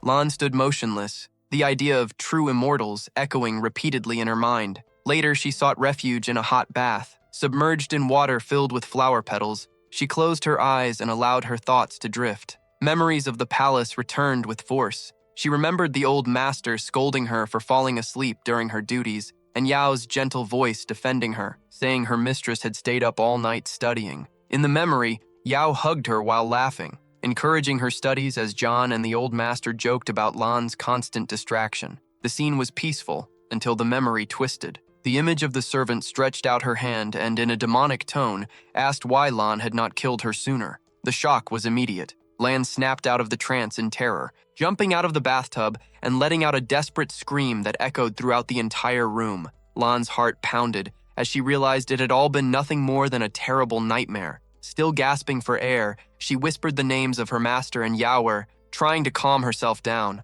In the same room, the immortal watched the scene with a faint smirk, quietly amused by the young woman's panic. Wanting to end the day, Chen announced that the next journey would be exhausting and that he needed to head to his own room to rest. However, the immortal blocked his path. She insisted that they would spend the night together so he could help restore her spiritual energy. Feeling awkward, the boy tried to dodge the situation, asking whether there was not a less direct method of recharging her magical reserves. With a teasing expression, she reminded him that he had awakened her so abruptly, so it was only fair that he now serve as her source of energy. Without giving him a choice, she stepped closer, pulled on his clothes, and rested her head on his leg, while Chen sat down on a bench. According to her, that physical contact was the fastest way to restore her original body. Their conversation was interrupted by Lan's voice coming from the doorway. The young saint, still shaken by her nightmares, asked to spend the night there, explaining that her fear of sleeping alone was stronger than her sense of protocol. The immortal, showing exaggerated hospitality, immediately agreed and pulled Lan inside. The girl in white grew tense upon realizing she would be sharing the space with the immortal and humbly suggested sleeping on the floor. Chen, trying to act like the gentleman in the story, offered to sleep on the couch outside, but the immortal refused. She displayed the bronze bell, reinforcing that he needed to stay nearby for the mana transfer. Lan, feeling safer with his presence, also grabbed Chen's clothing and pleaded for him not to leave. Surrounded by both of them and with nowhere to escape, the protagonist could only feel his face burning with embarrassment. As the girls settled in, Chen threw himself onto the bed, staring at the ceiling with a look of pure exhaustion and disbelief. He was still trying to process how his peaceful night of rest had turned into such chaos. Meanwhile, in another part of the mansion, a much heavier conversation was unfolding under strict secrecy. Liu Cha was receiving an enigmatic visitor, A woman in green, calmly drinking tea at the table. The hostess, visibly anxious, asked whether the interesting figure who had appeared in the city was truly the person she suspected. Upon hearing the name Song Ling, the visitor smiled, confirming that her awakening signaled the return of an ancient entity to the world. Leaning back in her chair with complete indifference, the mysterious woman suggested that it was already time to reveal to Song Ling the existence of the Tomb of the Immortals. Liu Cha jumped to her feet, irritated and confused, demanding to know who was truly behind that awakening. She admitted that whenever she looked at the girl, she felt a mental block preventing her from accessing crucial memories from their shared past. The woman in green set her cup down and began speaking in an incomprehensible dialect, leaving Liu Cha even more frustrated for not understanding a single word. With a sarcastic smile, the guest explained that the secret was reserved only for those bound by destiny. A pink glow emanated from her glass as she delivered her final statement. Helping Song Ling was not just a favor, but the only way to fulfill the request of the goddess of mercy and save Liu Cha's own husband. Shocked, the lady of the palace questioned whether the entire situation was part of a larger plan. The visitor simply held her glass and concluded with a dark truth. Only those who have awakened understand that the gods are now chained to the 9 islands and can no longer leave them. The woman in green was straightforward. It was time to come clean about the Tomb of the Immortals. According to her, that was the only way to seal the demon that had awakened in the mountain. Liu Cha, however, pushed back, arguing that the main entrance was already sealed and that finding a new access point would take time. Unshaken, the visitor explained that the monster was still hunting for the essence of fire in the mountain ranges, and that the real danger was it disturbing the entities that lived beneath the earth. Convinced, the hostess barely said goodbye before vanishing into thin air, leaving the room empty. The sun had barely touched the window when Chen opened his eyes and felt the weight of disaster. He was squeezed on the bed, with the immortal sleeping deeply, and her arm draped over him. The embarrassment hit instantly. Beside him, Lan woke up, and upon realizing she had spent the night pressed against a man, jumped in shock like a scene from a horror movie, scrambling away to the corner of the room, her face burning red with embarrassment. Taking advantage of the chaos, the immortal clung to Chen with a mischievous smile, making a bold comment about how delicious he was. Furious, the young man tried to push her away, demanding that she stop fooling around, but she was faster and climbed on top of him. With a playful look, Song suggested they start their morning spiritual maintenance. Chen, playing along with a sharp dose of sarcasm, fired back that he had already been serving as her battery all night and did not have much charge left. Relentless, the immortal tightened her grip, demanding more energy while pinning him down on the bed. The teasing only stopped when a servant shouted from the doorway that the city's ruler was there for an urgent meeting. With a quick gesture, Chen signaled that he was on his way, desperately trying to regain his dignity before facing the world outside. Chen had finally had enough of the teasing. In one swift motion, he grabbed the immortal's arms and pushed her aside, putting an end to the embarrassing situation. With a serious tone, he announced that it was time to leave, but she only gave a crooked smile, saying that, for now, she would let him off the hook. Annoyed, the boy muttered that Liu Cha's presence was starting to become a real nuisance. As they stepped out of the room, they found the ruler waiting in the main hall. She went straight to the point. The translation of the secret message from the master of Yun Shui was complete. The riddle revealed that the demon Samadon was locked inside the Tomb of the Immortals, located on Mount Linyu, far to the southeast of Qinyan. The immortal fell silent, shocked that just a few words in that demonic dialect could conceal so many geographic and technical details. Liu Cha explained that since the known entrance to the tomb was sealed, the group would have to remain in the city while scouts searched for an alternative entry point. Thoughtful, Chen asked what exactly made that place so special. The young saint explained that the entire foundation of their clan's knowledge and power had come from studies conducted inside that ancient tomb.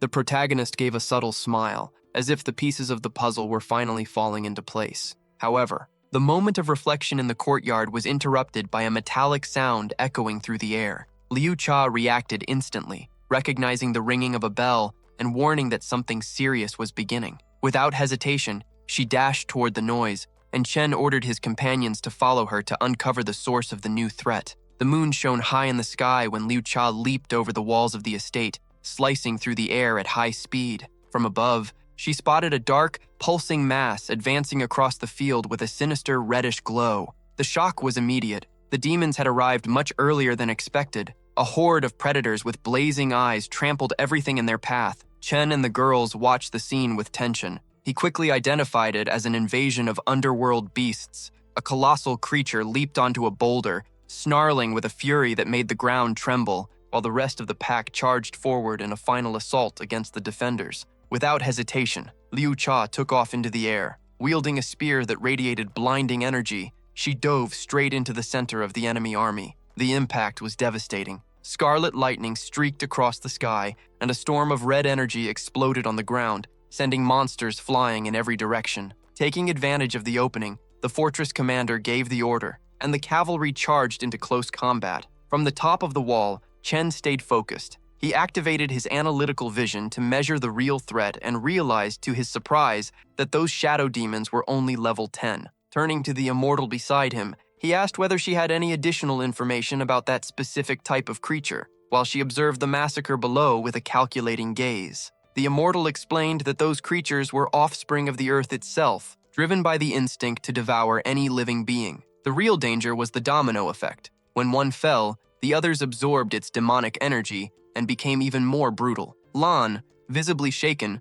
recalled that this same plague had wiped out her village and her servant before disappearing without a trace. The atmosphere grew heavy when they realized the invasion was not random. Something catastrophic must have happened in the abyss. Seeing that the demons were tearing through the defensive lines, Chen gave the command, and the group leaped off the wall straight into the heart of the storm. Mid-air, he prepared his magical greatsword and unleashed a blast of fire that caused a massive explosion on the ground, wiping out dozens of monsters at once. Amid the smoke, an alpha predator resisted and snarled, but it was immediately struck by red lightning coming from all directions. Chen showed no mercy. He sprinted forward at high speed, planted a spear into the ground to gain momentum, and used his scarlet blade to pierce the beast's chest with a precise, surgical strike. While soldiers were being tossed around like rag dolls by the rest of the horde, the protagonist seemed to multiply across the battlefield. He impaled a monster mid-charge, and in a quick reflex, leaped sideways to grab a warrior who was about to be killed. The soldier, shocked and gasping for air,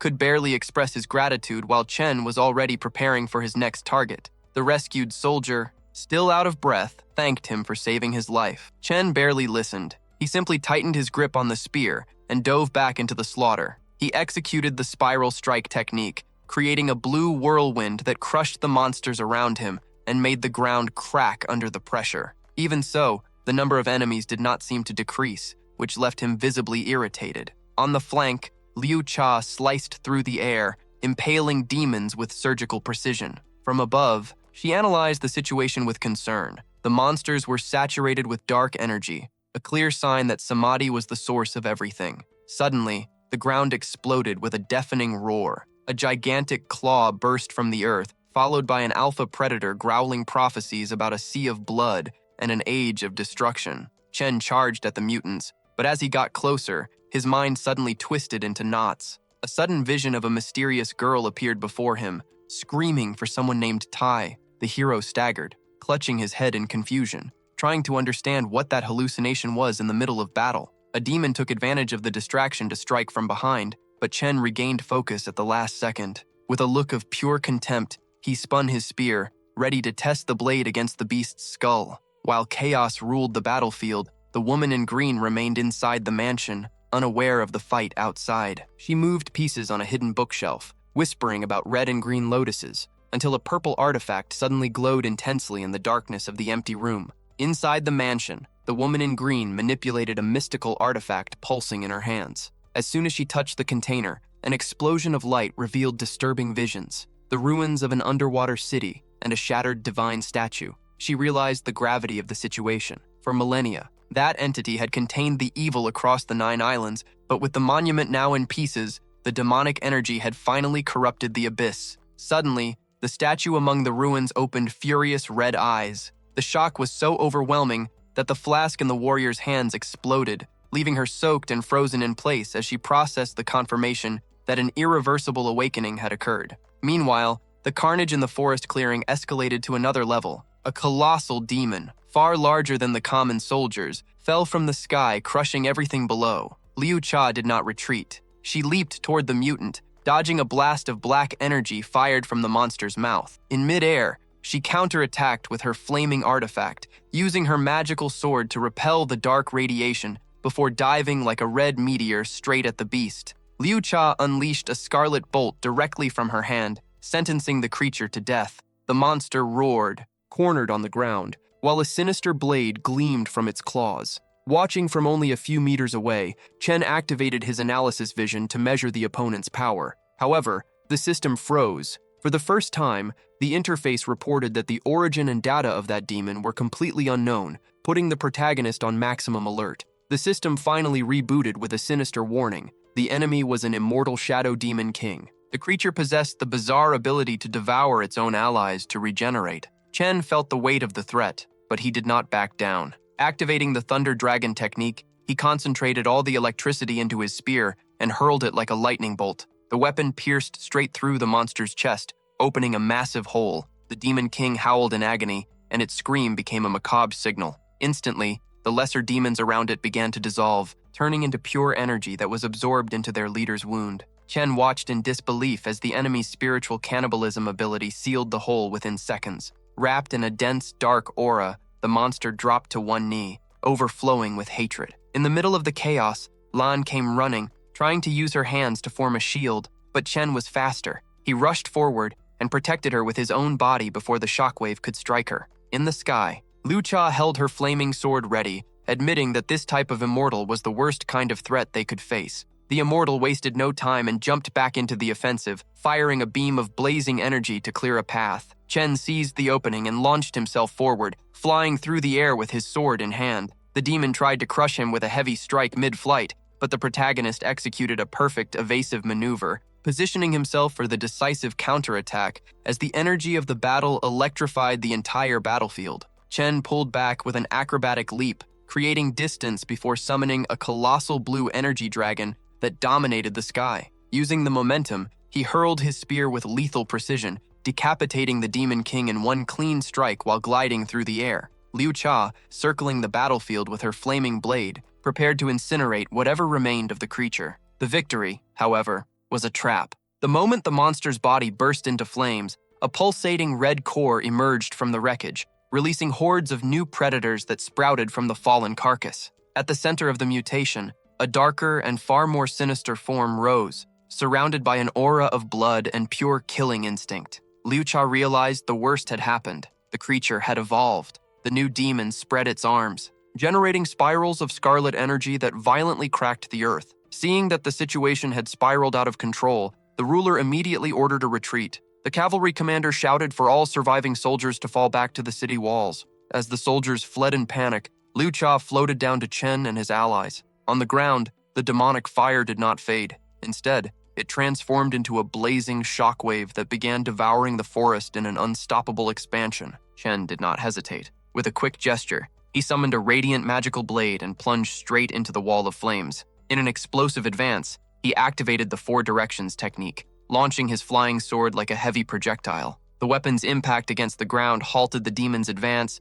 and generated a shockwave that gave the cavalry enough time to reach the castle gates. Enraged, the monster leaped forward to counterattack, but Liu Cha descended from the sky like a meteor. She attempted to crush the creature with a brutal physical strike, but the demon's raw strength was superior. In a high-voltage clash, the woman was repelled with such force that she was hurled through the air, crashing into the slope of a nearby mountain. Without missing a beat, the beast moved to finish off the other two girls. The immortal, visibly exhausted, acted on pure instinct. She grabbed Lan to shield her just as the monster delivered a devastating kick. The impact was so brutal that cracks began to spread across the protector's body as they were thrown violently against the rocks. Seeing her allies fall, Liu Cha steadied herself in fury. Retrieving her magical spear, she admitted through clenched teeth that she had no other choice. She would have to fight with everything she had and reveal her true form if she wanted to survive. From above, she raised her weapon and hurled it with full force at the demon, which,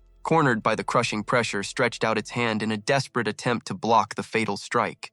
The beast managed to knock the magic spear away with a sharp strike, sending the weapon flying. Liu didn't waste a second and dove from above like lightning, putting the full weight of her attack straight into the monster's skull. The creature started to break apart in midair, but the relief didn't last long. The atmosphere grew heavy, and Liu realized in horror that her opponent had just become even more terrifying. Even after draining her spiritual energy, she hadn't dealt any real damage. Without stopping, the girl leaped again and began hammering the demon with a barrage of heavy kicks while flames burst from the ground. Suddenly, the creature's body vanished beneath her feet. Before she could react, a black claw tore through the earth and locked onto her ankle. The shock turned into a scream when the monster treated her like a toy, hurling the young woman's body away with brutal force. Mid-air, Lou spotted the spear floating, surrounded by blazing fire. She regained her balance, spun in the air, and went all in. Charging at full speed, she delivered a precise strike that slammed the demon back to the ground once again. It happened so fast the monster had no time to react. It could only roll over on the ground, trying to track her movement. The beast gave her no breathing room and drove a violent knee into Lou's stomach, launching her away from the impact. Chen reacted instantly and caught the girl in his arms mid-flight, warning her to stay sharp. Once they hit the ground, he laid it out straight. The demon had infinite regeneration, and wiping out all that dark energy was going to be a serious job. The monster roared and charged, wrapped in flashes of red light, but the protagonist was one step ahead. Cutting through the forest, he activated the sealing sword technique, unleashing blue blades from every direction that locked onto the target with magical chains. Chen faced the creature head-on, challenging its healing ability with his own power as spikes erupted from the ground to pin it in place. The creature still tried to rise through pure hatred, but the hero pulled out the Moon Dragon ability. With glowing blue dragons blazing around him, the pressure became so overwhelming that the demon's body simply shattered, leaving behind nothing but a red core. As the stone flew into Chen's hand,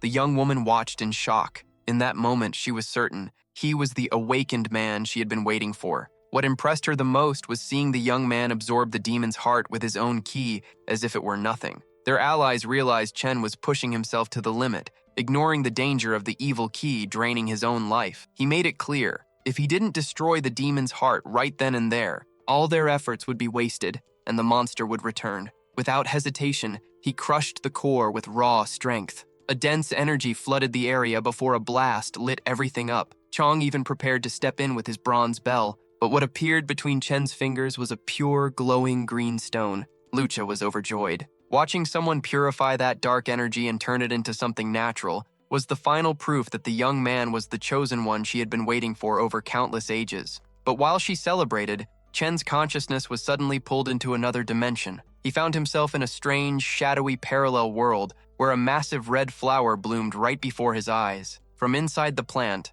a mysterious young woman emerged and called him by an unfamiliar name, celebrating his arrival. Even confused, he felt her touch on his face as she smiled, saying she had been waiting for him for a long time. Before fading completely into the void, the woman left behind a desperate command. He had to find her in the real world, no matter what. The immortal dove in free fall, grabbing the boy in a mix of panic and shock. What she held in her hands was not what she expected. The demonic heart was pure, something that should have been impossible. Still slightly dazed, the boy asked if the monster had truly been wiped out. Lucha, in a gesture of complete respect, bowed before him. She admitted she had no idea who he really was and begged him to awaken. Meanwhile, the dust was settling. A man examined a vibrant blue crystal, confused by the lady's words, when the sound of galloping suddenly cut through the air. The ground began to collapse, opening sinister craters beneath the horse's hooves. Taking command, the leader shouted for the troops to tighten formation immediately. They had arrived at the heart of the storm,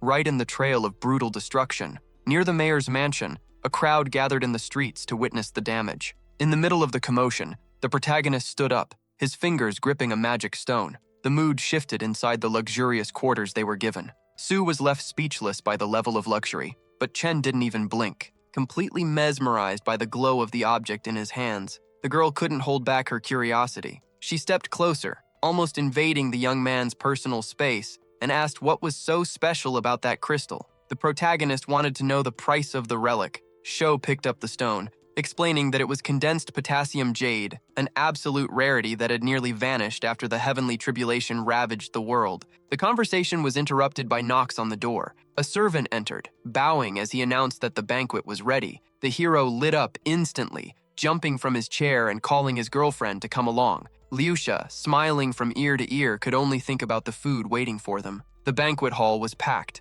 Surrounded by tables loaded with sweets and important guests, the lady took her place. Lucha, seated at the table, extended his hand to the protagonist in a formal apology for what had happened. But Chen's focus was elsewhere. He looked straight at the host and got right to the point, asking whether that demonic threat still had any chance of coming back. With a confident smile, Lucha revealed the big victory. The demonic key had been purified, and what remained was nothing but pure jade. The threat had been neutralized, ensuring that no monster would show up for a long time. Now, the mission had changed. Protect the resting place of the immortals. Curious, the protagonist wanted to know why he was being called Awakened. The explanation was simple. Those who awaken are reborn with natural energy flowing through their veins, marked by an unmistakable emerald glow. The pieces clicked into place in the hero's mind. He remembered the flash of light that had blinded him moments earlier. Lucha confirmed that only someone with that gift could truly control Kai, and she became certain of his nature the instant he used that power to cleanse the beast's heart. While she devoured food at the banquet, the young man wondered if he really was the man from the prophecies. Suddenly, Lucha jumped to her feet, mentioning that Linzia, the head of the Chamber of Commerce, was in town and would have better answers. The scene shifted dramatically when the powerful immortal dropped to her knees, desperately begging for a single drop of that natural energy. The protagonist was stunned by her humiliation, while the host, terrified by the scene, pleaded for her to stand up. Yang kept eating as if nothing unusual was happening. Being honest, the young man admitted he had no clue how to control that power. Tasting a cherry, the immortal suggested they clear up their doubts with Jua at the Chamber of Commerce the next day. The tension faded with an embarrassed apology from Lu, but the hero quickly reassured her. The next day, the group crossed the busy marketplace. Cho led the way, excited about how close they were to their destination, when chaos suddenly broke out. A child ran desperately down the street, chased by a stranger who hurled a heavy chain to capture him. The metal slammed into the ground just inches from the boy. Before the worst could happen, the protagonist reacted fast, grabbed the fugitive by his clothes, and in a firm, calm voice assured him the danger had passed. The hero tried to calm the child, but the boy, still shaking, barely managed to say thanks before the chaos started again. Furious, Chen stared down the pursuers and demanded to know why they were hunting the kid. Losing patience, he ordered them to get lost. But one of the attackers leaped forward with his hands glowing in a threatening red light. Chen didn't hesitate. He prepared his defense, and with a crushing strike, slammed the fighter to the ground. Defeated and grumbling, the strangers backed off, satisfied just to confirm that their target was in the city. As the pair ran off, the protagonist watched the scene coldly. Sho stepped forward to examine the chains left behind, noticing that this type of equipment was standard military gear. The boy, identified as Chen Bao, gave a quick bow and was already preparing to make a run for it, but the hero's sharp look stopped him. "Give the wallet back," the young man demanded. Caught red-handed, the kid handed a purse to the girl and showed he had nothing else hidden. The commotion in the market grew when several pedestrians realized their belongings were missing. The boy was surrounded. When asked if the chase was because of the thefts, he shouted desperately that he didn't mean any harm. The explanation was cut short by a hard smack to the head. An old man appeared, demanding everything be returned. Chen Bao began handing the stolen items back to their owners while listening to lectures from the vendors. A bystander, trying to ease the tension, explained that the boy stole compulsively whenever he got nervous. Amid the general apologies, something in the scene caught Sho's attention. With her eyes lighting up, she pointed to an object ahead, suggesting it might be a legendary treasure chalice. The immortal, suspicious, shot the boy a sharp glance, wanting to confirm whether that relic was truly real or just another trick. Treasure? The boy froze, staring at the girl with genuine fear. He felt the weight of betrayal in the air, unable to understand how she knew so much about his life. Desperate, he tried to convince the group that everything was a lie, but the immortal was faster. She stepped forward and locked her hand onto his shoulder with crushing strength. With a sly smile, Sho admitted that his reaction had given everything away. She had already figured out his game. With no way out, the boy received an order. He would have to guide the group to the Chamber of Commerce. Trembling with anxiety, he pointed the way, still trying to keep up appearances by shouting that he would never accept being anyone's golden pawn. He even tried to stand up to the girl, demanding that she stop that sinister smile. When they reached the entrance of the imposing building, the boy tried to play it off and slip away with a forced grin. Sho gave him no opening. The threat was short and blunt. If he made one wrong move, he would lose his right leg. The immortal reinforced the warning with a piercing stare, making it clear there was no escape. With no other choice, the boy walked inside, trying to hide his nerves behind sudden curiosity about what they sold there. Lan quickly explained how the place worked. They didn't sell ordinary goods there. It was where the continent's currency was issued. The protagonist immediately realized the place functioned like a central bank. The girl added that the chamber also stored treasures and handled major deals. Without wasting time, she grabbed the hero by the hand so they could explore the interior. Inside, the boy tried to slip quietly into a discreet corner. He touched the floor and, impressed, sensed that countless valuables were hidden beneath his feet. The girl, without hesitation, picked up a massive golden pearl from a shelf, admiring the value of the piece. A maid panicked and rushed in, warning that touching the items was forbidden, but she was cut off. At the top of the stairs, an elegant woman dressed in green gave the order. The guests had full permission to take whatever they wanted. Surprised, the maid simply obeyed with a deep bow. The woman in green quickly established her presence, introducing herself as the director of the Chamber of Commerce and asking to be called simply Yi Jun. She cast a playful, knowing glance at the immortal, who responded with a sharp stare, choosing to maintain her earlier attitude. Jun commented to her companion about how rebellious she had been in her youth, while the protagonist studied the two of them, feeling that the woman's face wasn't unfamiliar. At that moment,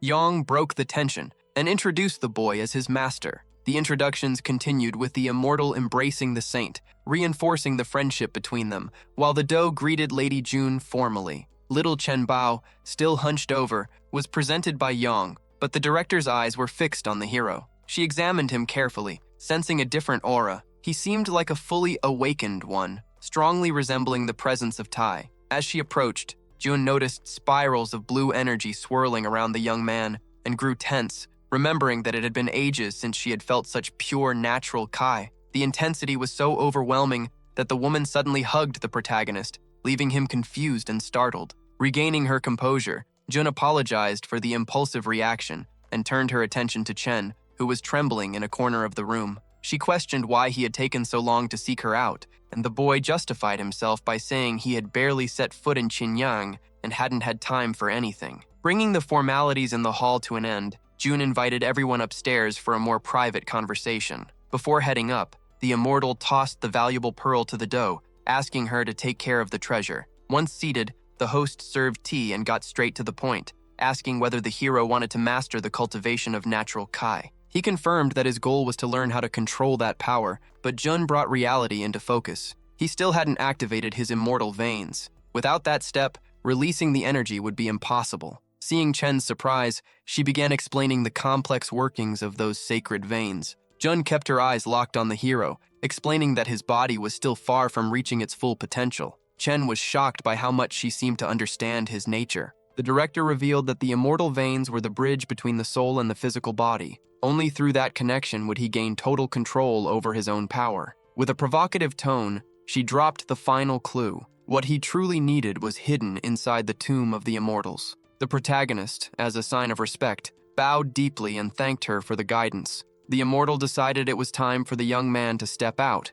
since she had private matters to discuss with the host. As soon as they were alone, she changed the subject. She grabbed Jun's hands and, without hesitation or politeness, demanded a fortune in coins to cover expenses. Jun looked visibly uncomfortable with the bold request, but she eventually gave in. Shortly afterward, the girl came down the stairs beaming, shouting that they were rich while waving a green jade plaque that would serve as their credit card from that point on. Without giving him time to ask questions, she pulled the surprised young man by the arm, excited to start spending. While the group moved around, tension was rising behind the scenes. A subordinate rushed to his lady's palace with news that a new entrance to the Tomb of the Immortals had been discovered. Still out of breath, the messenger reported that they had been ambushed by the people of the hidden arena along the way, handing over a package for inspection while bowing respectfully. Out on the streets, the mood was celebratory. Joe showed off his purchases with a wide grin, celebrating a productive day, when the protagonist suddenly remembered that they had forgotten the child back at the Chamber of Commerce.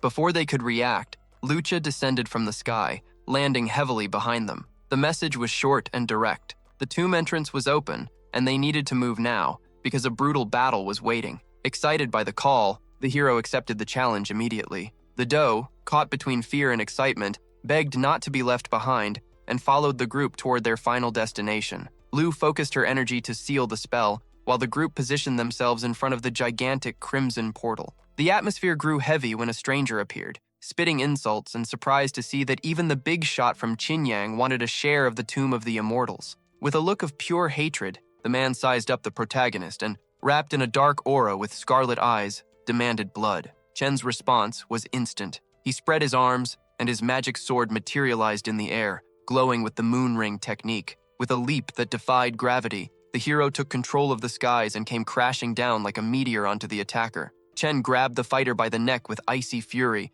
demanding to know who that piece of trash thought he was to bark at them. While enemy reinforcements were wiped out by a surprise attack from the rear, the leader of the hidden arena trembled in Chen's grip. The protagonist tightened his hold, demanding the organization's plans, but the man chose silence, delivering only a final threat about the city's fate before his eyes burst into a terminal red glow. The group stared at the lifeless body for a moment and then moved toward the cave's entrance. Inside, a colossal statue surrounded by spirals of magic blocked their path. Chen froze, feeling a chill run down his spine. The monument was his own reflection. The instant he noticed the resemblance, the statue's eyes fired blinding rays of light, and a secret passage bathed in blue light swung wide open. As they crossed the portal, the scenery shifted into absolute emptiness. In the middle of the darkness, the silhouette of a mysterious girl in long robes appeared. When she opened her black eyes, whirlwinds of energy began lashing around her. Without saying a word, she shot toward Chen like a shadow,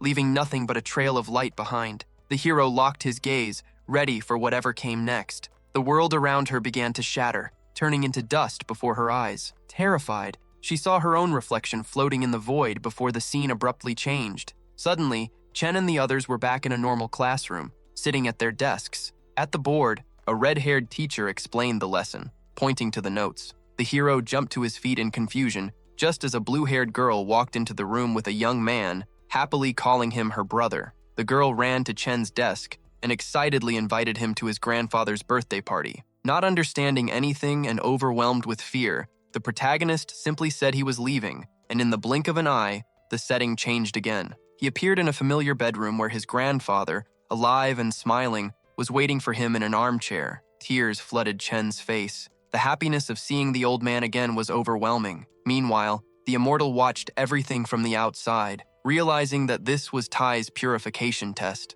A mysterious voice explained that the trial threw the heart into 1,000 worlds, creating a perfect reality where everything happened exactly as the person desired. The danger was obsession. If someone as powerful as Chen gave in to his own desires, the 9 islands would be doomed to disaster. The stranger delivered her judgment coldly. If the boy failed the test and surrendered to the illusion, she would kill him on the spot. Inside the dream, the grandfather asked how things were going, and Chen, sitting at the table with his entire family, assured him that everything was fine. He wanted to believe it was real, that his grandfather had never passed away. Meanwhile, in another vision within the magic circle, an imposing lady watched everything from her throne surrounded by red candles. At a lively banquet, the atmosphere was full of celebration and drinking. The host asked about his daughter-in-law, and a young friend holding a glass pointed toward a woman approaching. The man froze in shock when he saw his wife walking toward him. In the middle of the confusion, the child ran away from the table, leaving the man alone to be greeted by an embrace from Lucha. Panic took hold of the man, who tried to buy time by asking for a serious conversation with his wife. At the same moment, a mysterious figure manipulated a circular artifact, projecting images of the inner courtyard of Yunui Palace. Suddenly transported there without understanding how, the young doe trembled with fear until she was approached by a woman with a shocking announcement. That day would mark her transformation into a saint. The tension grew heavy when someone questioned the girl's appearance, but Dan, with a cynical smile, brushed it off, saying it was just exhaustion. With no time to waste, the group set off for the meeting that had already been arranged. Elsewhere, tension exploded inside a restaurant. Vandals surrounded a young girl who screamed desperately as she was dragged outside. The waiter, frozen with fear, begged everyone not to get involved. Chen stood in the middle of the chaos, torn between his instinct to help and the pressure of the moment. At the peak of the turmoil, his grandfather called him on the phone, inviting him to dinner. The choice was made. Apologizing to the old man, Chen decided to step in. He kicked the door open with full force, demanding that they release the girl, but reality itself shattered. The scene cracked like glass, and Chen was pulled into a divine dimension. There, Master Tai was waiting for him. He praised the young man's courage and, without hesitation, handed him a golden vortex, the immortal veins. Tai launched the artifact straight into Chen's chest, explaining that this power would give him all the answers he sought. Before disappearing, the master left one final warning: always follow your heart. inside a colossal statue. Chen's image glowed with divine intensity, confirming that the master had finally found a successor worthy of the legacy. The ritual began. The immortal veins finally fused with Chen's body, and he sank into deep meditation. The entire place was swallowed by a blinding flash of light. Suddenly, bursts of golden light struck the lady and the doe directly. When Chen opened his eyes, they burned with gold. He could feel the power rebuilding every fiber of his being. He stared at his own hands, which radiated a powerful glow, and smiled as he realized the process had succeeded. Meanwhile, a torrent of pure blue energy surged into Lu's body. She accepted the power with her eyes closed and gave thanks for her own ascension. Under Chen's watchful gaze, surrounded by cyclones of energy, the immortal began to float upward toward the cosmos. In the middle of the chaos, a system alert suddenly appeared in front of the protagonist. Update completed. That was when he came face to face with Joaquin, who appeared out of nowhere. Chen, confused, demanded to know what she was doing there, but the girl fired back immediately, asking where he had gotten himself into. The tension thickened when the immortal stepped in with authority, questioning the girl's intentions. The women eventually moved closer, and the tension began to melt away. Qing confessed that when the time came to protect Tai, she hadn't thought about the consequences or where she might end up. She only wanted to do her part to save the world. The immortal, however, responded bluntly and coldly,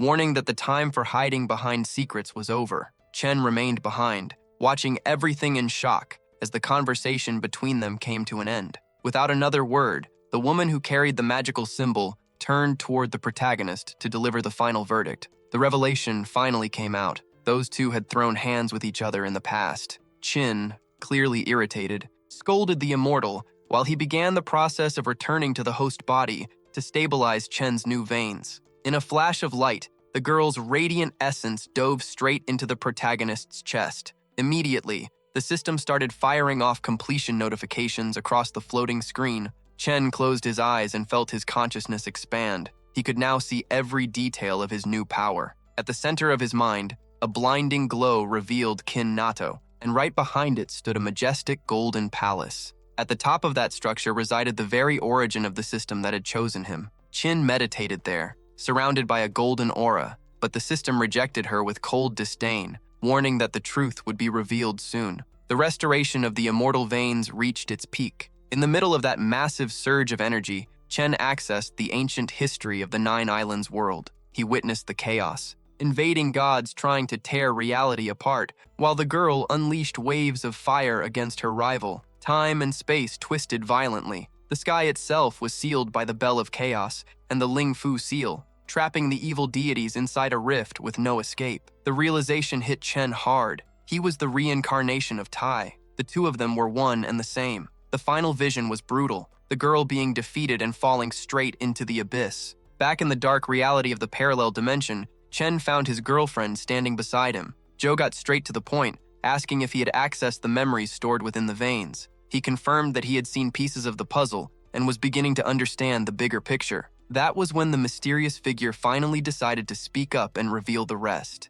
Now that Chen possessed the immortal veins, the path was open for a new pact. The woman revealed that he was the reflection of Yin, and that she would be the key to completing his awakening mission. Without hesitation, he accepted the agreement. She handed her magical artifact over to him, but the moment of peace didn't last long. A violent rumble shook everything. Stones began crashing down from the ceiling, and panic spread instantly. Someone shouted in the middle of the chaos. The tomb of the immortals was collapsing. The guardian wasted no time. She stretched out her hand and ordered everyone to follow her if they wanted to survive. The girl grabbed Chen's arm, promising to pull him out of that world of illusions. He simply closed his eyes and trusted her. A massive vortex of energy swallowed the group. In the blink of an eye, the scene shifted completely. They were back in the real world, standing in the middle of a forest. Liucha, visibly impressed, admitted that Mrs. Jing's illusions were so perfect that it was impossible to tell them apart from reality. The doe, still trying to process everything, sighed out loud,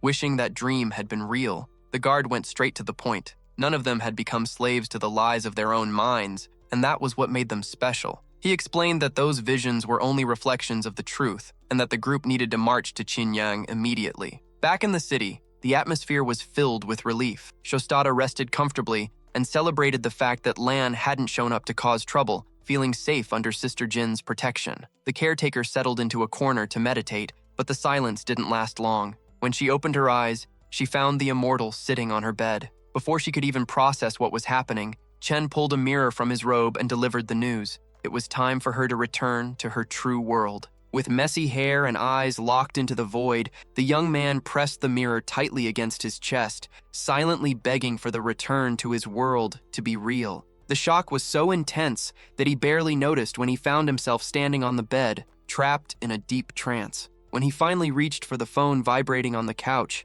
his anxiety spiked. There were 5 missed calls, all dated April 19th. He frowned, surprised to realize that time had passed differently than he had imagined. He shrugged and tossed the phone aside, ignoring the calls. They were probably just telemarketers or scams, nothing worth his attention right now. That was when a noise from the wall made him spin around. A girl appeared in the doorway, holding a bottle and casually praising the taste of something she had just tried. Stunned, he called her by name, demanding to know how she had been transported there. The explanation came quickly. Although her physical body remained in another plane, she could now follow him as a spirit, directly bound to his presence. To prove the connection, she stretched out her hand, and the tip of her finger glowed with pure golden energy, revealing knowledge that went far beyond human logic. Meanwhile, the outside world was in chaos. The TV displayed footage of firefighters battling massive flames in a large-scale fire that had forced the evacuation of an entire neighborhood. The news report detailed the tragedy at Changfeng Municipal Hospital on April 18th,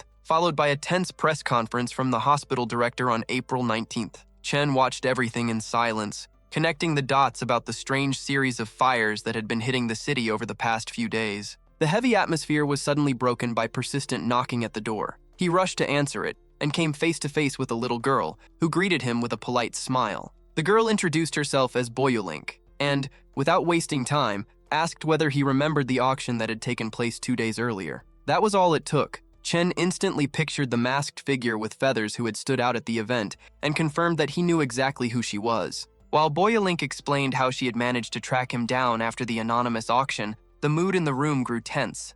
Ling, now in her spiritual form, watched the visitor with curiosity, and the two exchanged short, cautious greetings. Boyolink then revealed the critical truth. The man wearing the wolf mask at the auction was Luan, her older brother, and his situation was dire. The report was intense. During an exorcism ritual that went terribly wrong, Luan had been struck by anomalous flames and was now hovering between life and death. His family was desperate and willing to pay any fortune for one of the miraculous pills Chen had displayed at the event. Chen's confusion was genuine. He questioned whether demons and exorcisms were truly part of that world, leaving Boyolink stunned. To her, it was unthinkable that the creator of such powerful medicine could be ignorant of the supernatural reality. Chen rubbed his temples and admitted that his only real talent was alchemy. He knew nothing about spiritual warfare. Boyolink then gave him a quick lesson. The world was infested with demons born from the accumulation of malignant energy, and powerful clans had dedicated their lives to hunting them down.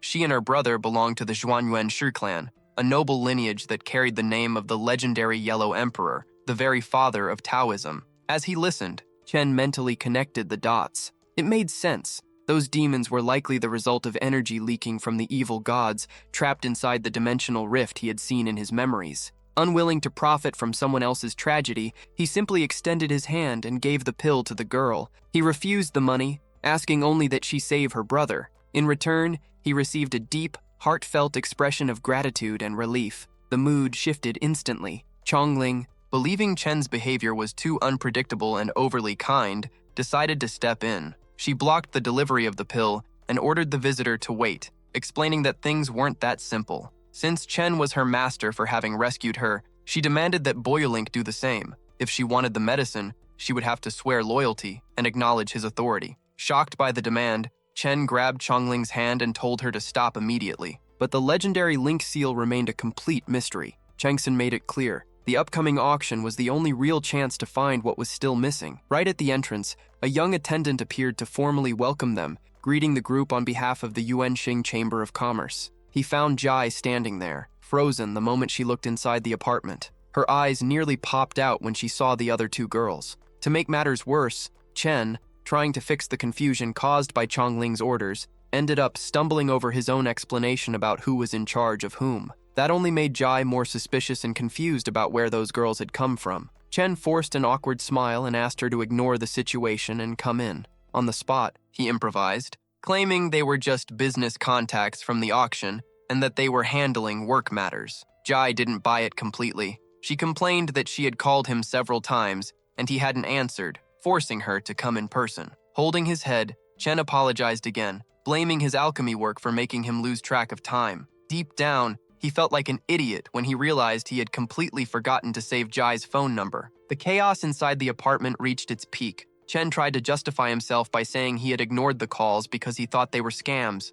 but that only made things worse. One of the girls, acting with unsettling casualness, commented that the bedroom's feng shui was a mess, and casually confessed that she couldn't resist using the bathroom. She had already taken a shower there. To top it all off, she even offered to help Chen wash himself, proudly boasting about her delicate hands. Chen nearly lost his mind. He rushed toward Jai, desperately trying to explain that everything was a huge misunderstanding and that he had never expected such comments. In the middle of the verbal crossfire, Boylink said her goodbyes. She needed to take the pill to the hospital to save her brother, but made it clear that once he recovered, she would return to fulfill her promise of servitude. Chen begged her to forget that idea of becoming his servant, insisting it had all been a terrible joke from Sean Link. But Boylink was determined. To her, the pill was undeniable proof that Chen was a powerful and influential master, possibly the heir to a prestigious lineage. Jai, who had been witnessing everything, girls coming out of the shower, promises of servitude, and deadly challenges,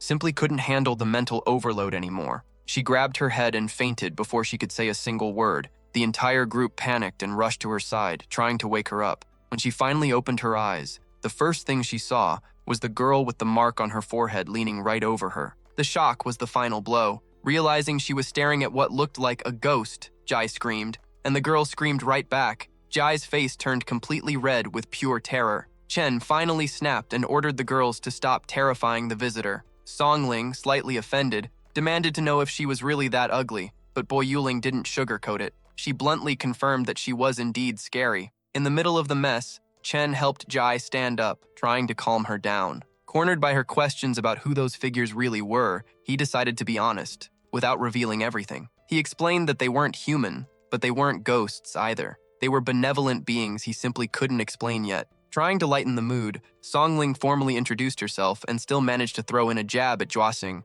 calling her a monster. Jin, attempting to play peacemaker, offered Jai a glass of water, and the two ended up exchanging small smiles, sealing a temporary truce. Chen then changed the subject, curious about the real reason for the visit. Jai explained that since she couldn't reach him by phone, she had come personally to deliver a letter sent by her father. Chen was surprised. He hadn't expected correspondence from such an important man. Jai assured him that the envelope was sealed and that the order was to deliver it as quickly as possible. When Chen picked up the envelope, he noticed the auction seal and immediately started thinking. He suspected it was a VIP invitation to the next event, where new spiritual treasures would be showcased. While he carefully examined the paper, Songling stepped closer to Jai, complimenting her smooth skin and asking what her real relationship with their master was. Jai, slightly embarrassed, explained that Chen was her savior. That answer made Songling flash a mischievous smile, the kind that clearly said she thought she had figured everything out. The moment was suddenly interrupted by Boyling's shout. They had finally reached their destination. Tired of being the target of jokes, the girl snapped and demanded respect, but the group simply told her to calm down. Ja, always suspicious, immediately realized the kids had their eyes on other valuable relics. Meanwhile, the protagonist tried to understand how the spiritual connection between him and Hang actually worked. The explanation was straightforward. Once she accepted him as her master, a mental bond had been forged, allowing Hang to sense his intentions. The problem was that tracking treasures in that world was a bureaucratic nightmare due to the rigid laws of nature. So far, his radar had only detected the 5 elements disc. He could feel the item was nearby, but the misunderstanding had already taken root. Right in the middle of the chaos, more knocking echoed at the door. A female voice called out for Chen. He quickly apologized to his guests and went to answer. When he opened the door, the boy guided them inside and introduced the person in charge. Chen Jin, the president of the chamber, was already waiting for Chung Song. The protagonist quickly connected the dots. The woman running the auction was the very leader of the organization. But this meeting wasn't social. Chen Jin went straight to business. She revealed that the professor wasn't there just to watch. There was a business proposal on the table, and she would act as the mediator. Curious, Xing asked who was behind the offer. Sensing a hidden presence, the protagonist wasted no time and called out whoever was standing behind the wall, questioning the point of hiding. Chen Jin was stunned. She hadn't expected the master's companion to be so perceptive, proving she was far from an ordinary girl. With a low laugh, a man named Liu stepped through the doorway. He introduced himself as a member of the prestigious Xuanyuan clan and revealed that he had come to seal a deal. Once everyone was seated in the hall, Liu Yi began with polite praise, acknowledging that despite his young age, the boy had already mastered advanced techniques. The atmosphere shifted into direct negotiation mode. The protagonist brushed aside formalities and told him to get straight to the point. Liu admitted that the pill offered at the auction had an extraordinary level of quality. The real purpose of the invitation was to identify the master alchemist behind that creation. When the young man calmly stated that he himself was the creator, the warrior burst into laughter filled with disbelief. To Liu, it was impossible that a mere boy could be the genius responsible for such a masterpiece. He felt like he was being made a fool. Song Ling immediately stepped in, reminding him that age doesn't define talent and that young people can absolutely be exceptional. Liu's tone shifted into something more thoughtful. Realizing he might have underestimated the boy, he changed tactics and made an official offer. He wanted the protagonist to join the Xuanyuan clan, promising access to rare treasures and resources. But the response hit like a bucket of cold water. The hero refused without hesitation, claiming he was far too lazy to tie himself to any organization. Liu simply laughed at his confidence, secretly impressed by the boy's boldness in believing he didn't need anyone's protection. The tension escalated instantly. The protagonist didn't back down and spoke bluntly. First, the man doubted his word, then tried to intimidate him, and now acted like they were friends. In his view, there was no foundation for polite conversation between people who clearly didn't get along. Chen Jin attempted to step in, suggesting the meeting should end since there would be no agreement with the Xuanyuan clan. But Liu, visibly offended, reminded everyone that he belonged to one of the three great powers of the world and had personally taken the time to come there. He demanded respect. The boy's reply was pure mockery. He said the politics of the great clans meant nothing to him and compared their importance to slaughtering pigs. The old man nearly exploded with rage at the offensive comparison. But before the argument could escalate further, the hero suddenly interrupted everyone just to check a message on his phone, completely ignoring the authority in the room. While the protagonist calmly read the message, Liu burned with anger over the blatant disrespect, already determined to teach the brat a lesson in manners. The tension in the room became so intense that the water in the glasses began to ripple and spill over. Seeing the situation about to spiral out of control, Chen Jin firmly put her foot down. She reminded the old man that he was standing on guild territory and that threats would not be tolerated there. Enraged, Liu demanded to know who she thought she was to challenge him, claiming that not even her grandfather could stop him from defending his honor. Then he delivered an ultimatum. He wanted the name of the master alchemist immediately. If the boy behaved and cooperated, he would walk away unharmed. Otherwise, there would be no salvation. With an ironic smile, the protagonist casually advised the warrior not to push himself too hard at his age, while Song Ling added fuel to the fire by teasing him, asking whether the old man thought a little too highly of himself. Cornered by mockery and defiance, Liu's face turned red with rage, ready to make his next move. Liu's irritation hit its limit. With a sharp gesture, he demanded silence, stunned that those two were resisting his spiritual pressure. He didn't waste a second. He closed his eyes and focused a surge of white electric energy into the palm of his hand, then moved in with determination. The duo's speed kept climbing every second. Liu answered with full force, unleashing streams of pure energy at the young man and Sunlink. The impact was strong enough to make the girl's hair whip through the air, forcing them to step back immediately. However, the mood shifted when Liu noticed something impossible. There wasn't a single mark on them. The shock froze his thoughts. He began to question whether he was truly facing an alchemist, because that level of power simply didn't make sense. Before he could process the doubt, the protagonist went on the offensive. The pressure flipped back onto the aggressor. Liu collapsed, clutching his chest as cries of agony tore out of his throat. Completely cornered, he begged for mercy, admitting his mistake in front of Chen Song. Chen Song didn't relax. Keeping the girl protected behind him, he held his fist tight, intensifying the technique that kept his opponent bound. In the middle of the chaos, he noticed a moment of hesitation from Sun Link and asked if she was hurt. She assured him she was fine, although she felt a strange, rapid pulsing in her chest, as if something inside her was starting to awaken. The scene was interrupted by the arrival of an elder. He observed the situation with disdain, reflecting on how ridiculous it was for veterans to lose their composure in front of newcomers, but his sarcasm quickly turned into curiosity when he saw Liu's condition. The gray-haired man approached slowly. Liu, drenched in sweat and still on his knees, felt the weight of judgment pressing down on him. The humiliation was complete. He had been defeated in front of a witness who would never let that failure be forgotten. Liu felt the full weight of defeat. Knowing he had no way out, he bowed to Chen Song and announced his withdrawal. As he stepped away, the gray-haired elder walked past him, brushing his shoulder while making an enigmatic remark about him having come on horseback. The scene shifted to the front of an imposing building, its windows reflecting the sunlight with blinding intensity. The group entered the place, and under direct orders the doors were sealed immediately afterward. Outside, the commander stewed over his failure. He refused to accept that a mere boy could possess such natural power. In his mind, the only explanation was that Chen Song carried a hidden artifact from some influential master. At that very moment, he decided he needed to track down the mysterious alchemist who was backing the young man.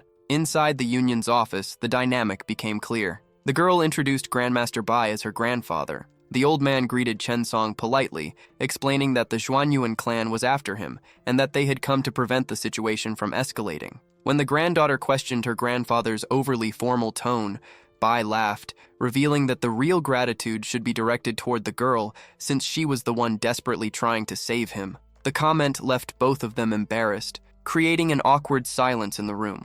Trying to refocus, Chen Song asked if there was another reason for the visit. Master Bai confirmed there was. Beyond offering protection, he wanted to personally thank him for the medicinal pill given to his granddaughter, which had been essential for his grandson's recovery. The conversation took a commercial turn. After Chen Song downplayed the favor, Bai got straight to the point. He wanted to know the size of the young man's pill supply, proposing an immediate trade, his most valuable treasures in exchange for more of that rare medicine. Chen Song looked at the elder for a moment, calculating his next move. His stockpile of pills was still large, but he had no intention of simply selling them. Instead of ordinary treasures, he revealed that he needed something specific, help locating a rare item. Bai's interest immediately grew. When he heard about the search for pure spiritual stones, the old man became intrigued by the origin of that knowledge. He asked for a description, or at least a clue about the object's appearance. Without hesitation, the girl stepped in. She raised her hand, and a vibrant golden energy began to materialize,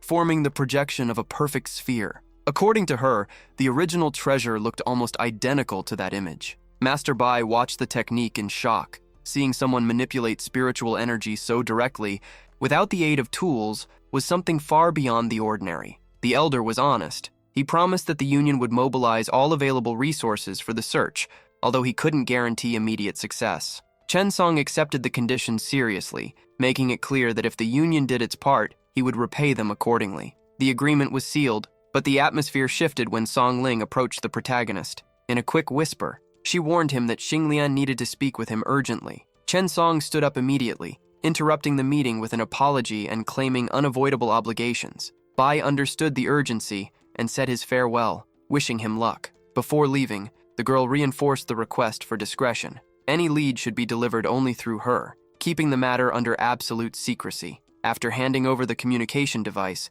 Master Bai cast a stern look at his granddaughter, warning that they would have a serious conversation as soon as they got home. As they walked away, a disturbing thought took hold of the young woman's mind. She had almost killed that elder. The urge to take his life had appeared out of nowhere, a sudden bloodlust she could barely explain. The protagonist, staring at his own hand, admitted that he hadn't expected his actions to have such serious consequences. He quickly changed the subject, asking how she was able to communicate with King Lian and whether it was possible to establish a direct link with the immortal realm. The girl clarified that she could receive messages from both planes and showed curiosity about the time distortion between their realities. Chen Song revealed that, although it felt like he had spent a long time on his journey, only 2 days had passed in her world. He feared what might happen if he stayed away for too long, but the young woman reassured him, explaining that the flow of time in his world seemed to slow down naturally during his absence. When asked about the reason for King Lian's urgent summons, she was straightforward. They needed to return immediately. On the other side, through the rippling surface of a magical mirror, a voice complained about how quickly they were leaving. The spiritual energy of that place was so pure that she barely had time to enjoy her stay. Faced with the situation, the young man asked how he could help. The girl paused and looked at him with determination. She explained that now that he had mastered his bloodline and awakened his immortal veins, he was ready for the next step. The goal was clear. He needed to accompany her into the depths of the abyss to rescue Honglian. Yiyun confirmed that his control over energy was now absolute. With the awakening of his immortal veins and the mastery of his lineage, the path to the abyss was finally open. The protagonist, wearing a confident smile, accepted the challenge. He had to find Honglian at any cost, but the rescue would not be simple. Mrs. Jun stepped in, urging caution. Honglian had been weakened by ages of isolation, making direct contact impossible. The only entrance was through the veins of the world, channels that led to the deepest point of existence. The abyss had formed from the collapse between heaven and earth, a sacrifice made by Julian to keep the 9 islands intact. As the explanation echoed, the girl's dark, enigmatic eyes fixed on the horizon, radiating such a dense aura that the boys around her instinctively stepped back in fear. She was the embodiment of devastation, and a sudden flash served as a warning of what was about to come. At the edge of the precipice, the atmosphere shifted. The place radiated a natural hostility, as if the environment itself was trying to expel any living being who dared to enter. That was when the protagonist spotted something strange moving within the shadows. Curiosity quickly turned into horror when a bizarre figure revealed itself. It was impossible to tell whether it was a spirit or a man, but one detail was unmistakably gruesome. The being had no head on its shoulders. It carried its own head in its hands. The ghost charged frantically toward the group, pointing at the protagonist with an accusatory scream, blaming him for its death. The abyss was not empty. The dead and the living were beginning to merge within that nightmare landscape. Confusion filled the young man's mind as he tried to understand the presence of those hostile entities. Hang explained that the abyss functioned like a waiting room for reincarnation, making encounters with spirits fairly common. The real problem was that those souls carried an abnormal level of resentment. Boyolin warned that the group's life energy was acting like a beacon for the dead. On guard, the protagonist channeled his power, causing his fist to shine with a blinding white light to hold back the advancing ghosts. Meanwhile, a tense conversation unfolded between the allies. One of the girls expressed surprise at how quickly Huan Shen had recovered, and he credited his improvement to the structure of the secret arena. He admitted that what they were witnessing was only a fraction of his true potential. With a light laugh, the girl commented on the relentless resilience of humans, seeking agreement from the other. The response came in the form of an intense green aura that completely surrounded her. The focus then shifted back to Honglian's critical condition. There was no more time for pointless conversation. Hansen, accepting the risk, prepared for the confrontation, fully aware that the chances of survival were slim. With the clash between the two women on the verge of erupting, the protagonist turned to Song Ling. The objective was singular and urgent. Locate Lady Yun before the abyss consumed them all. The young man drew his blade and, with a look of pure contempt, charged at the ghosts surrounding him. A powerful lunar glow spread across the battlefield as he unleashed his strength. Frustrated, Chung Song manipulated a radiant sphere of energy, commanding the souls to retreat immediately. Panic took hold of Song Ling when she realized his strategy. She shouted desperately, warning him about Honglian's connection to that place. Using such aggressive light could be fatal. Before he could react, the protagonist's eyes flashed in a blood-red glow, and for a brief moment, he lost control. The girl watched the scene frozen in horror, fearing what her master was beginning to become. Honglian, observing the chaos, let out a sarcastic laugh. She commented on the young man's explosive temper and admitted that on that day, he would be her salvation. Chung Song's reckless attack had turned into a gift. The impact weakened the star seal that held her captive, allowing her to escape. Song Ling quickly explained the severity of the situation. Honglian and the abyss were now a single entity. Any damage inflicted on that place would be reflected directly onto her. She pleaded with her master to restrain his impulses. As the tremors in the ground slowly subsided, the focus returned to the original plan. Locating Ji-Yun was the only safe way to reach Honglian without destroying everything in the process. Regaining his composure, the protagonist found his own sudden outburst of rage unsettling. While he struggled to stabilize himself, Honglian noticed that the structure of the abyss was still shaking violently and that the influence of Huan Lian was beginning to fade. Wrapped in an intense green glow, the young woman desperately tried to hold together what remained. While the name Honglian echoed throughout the abyss, her condition was critical. Deep wounds poured out scarlet blood, and healing seemed impossible. Overcome with remorse, the protagonist admitted that his blind fury had caused that devastation, questioning whether there was still any way to fix what he had done. Yiyun was honest in saying that the destruction was beyond her control, but she pointed to a single solution: the innate key. Because it was the pure energy born from the lotus of creation, it possessed the power to rebuild what had been broken. Without hesitation, the young man took flight and gathered a blinding white light between his hands, beginning to repair the cracks spreading across the world. The technique worked, and Hong Lian's veins began to pulse again, but the price was high. With the abyssal seal severely damaged, a fragment of the goddess of devastation's soul escaped to the surface. The hero bitterly blamed himself for allowing his emotions to weaken the barrier, but the girl cut him off, focusing on what truly mattered, reaching the core of the abyss before Hong Lian collapsed. When they reached the center, they came face to face with the structure of the Red Lotus. Sunlink warned that the statue was on the verge of breaking, and that the seal was about to explode under the goddess's overwhelming power. The path was blocked by a complex formation created by ancient gods,